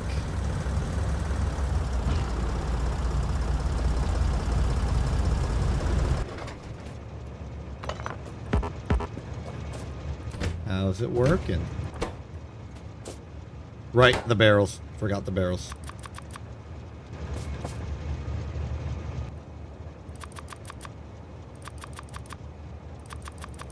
$20 should be enough. Actually, let's go with 18 exactly. Force the system to operate correctly.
Wait for it.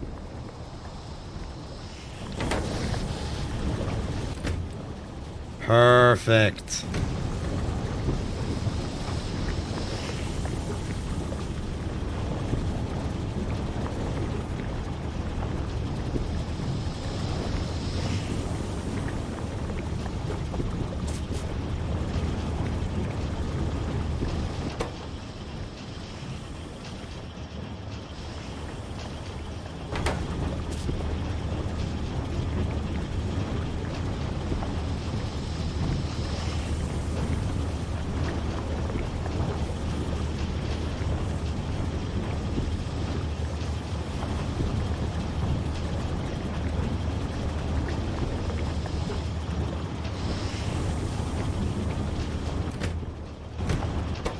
We are officially making rocket fuel intentionally. Good. So while that continues to test and before another attack shows up out of nowhere, I'm gonna start doing my notes for here. Plastic is fixed, so this is going to change to defend north. Finish reactor can now be changed to Yule reactor. Build yellow science facility might not be necessary. Build rocket. Okay, get more stations. Defend north. Fuel reactor. Build rocket. Expand multi steel. Get good.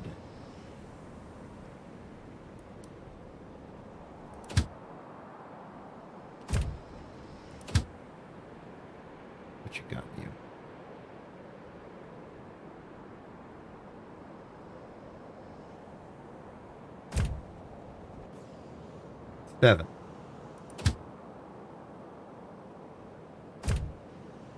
We're halfway there. I'm almost I'm very convinced. I'm certain that next stream, the reactor will activate for real.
Yeah, I'm starting to get concerned that this will not actually work.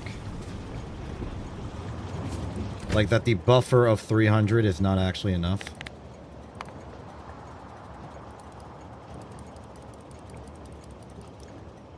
So it'd be 400, 500, 600, 700, 800.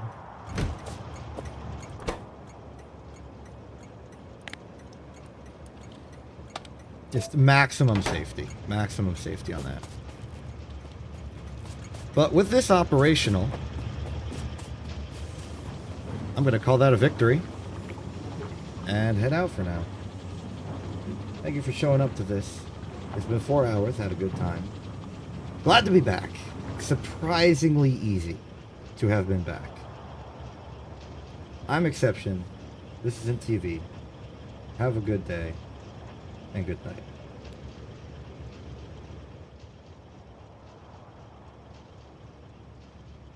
That was the wrong one. Let's try that again.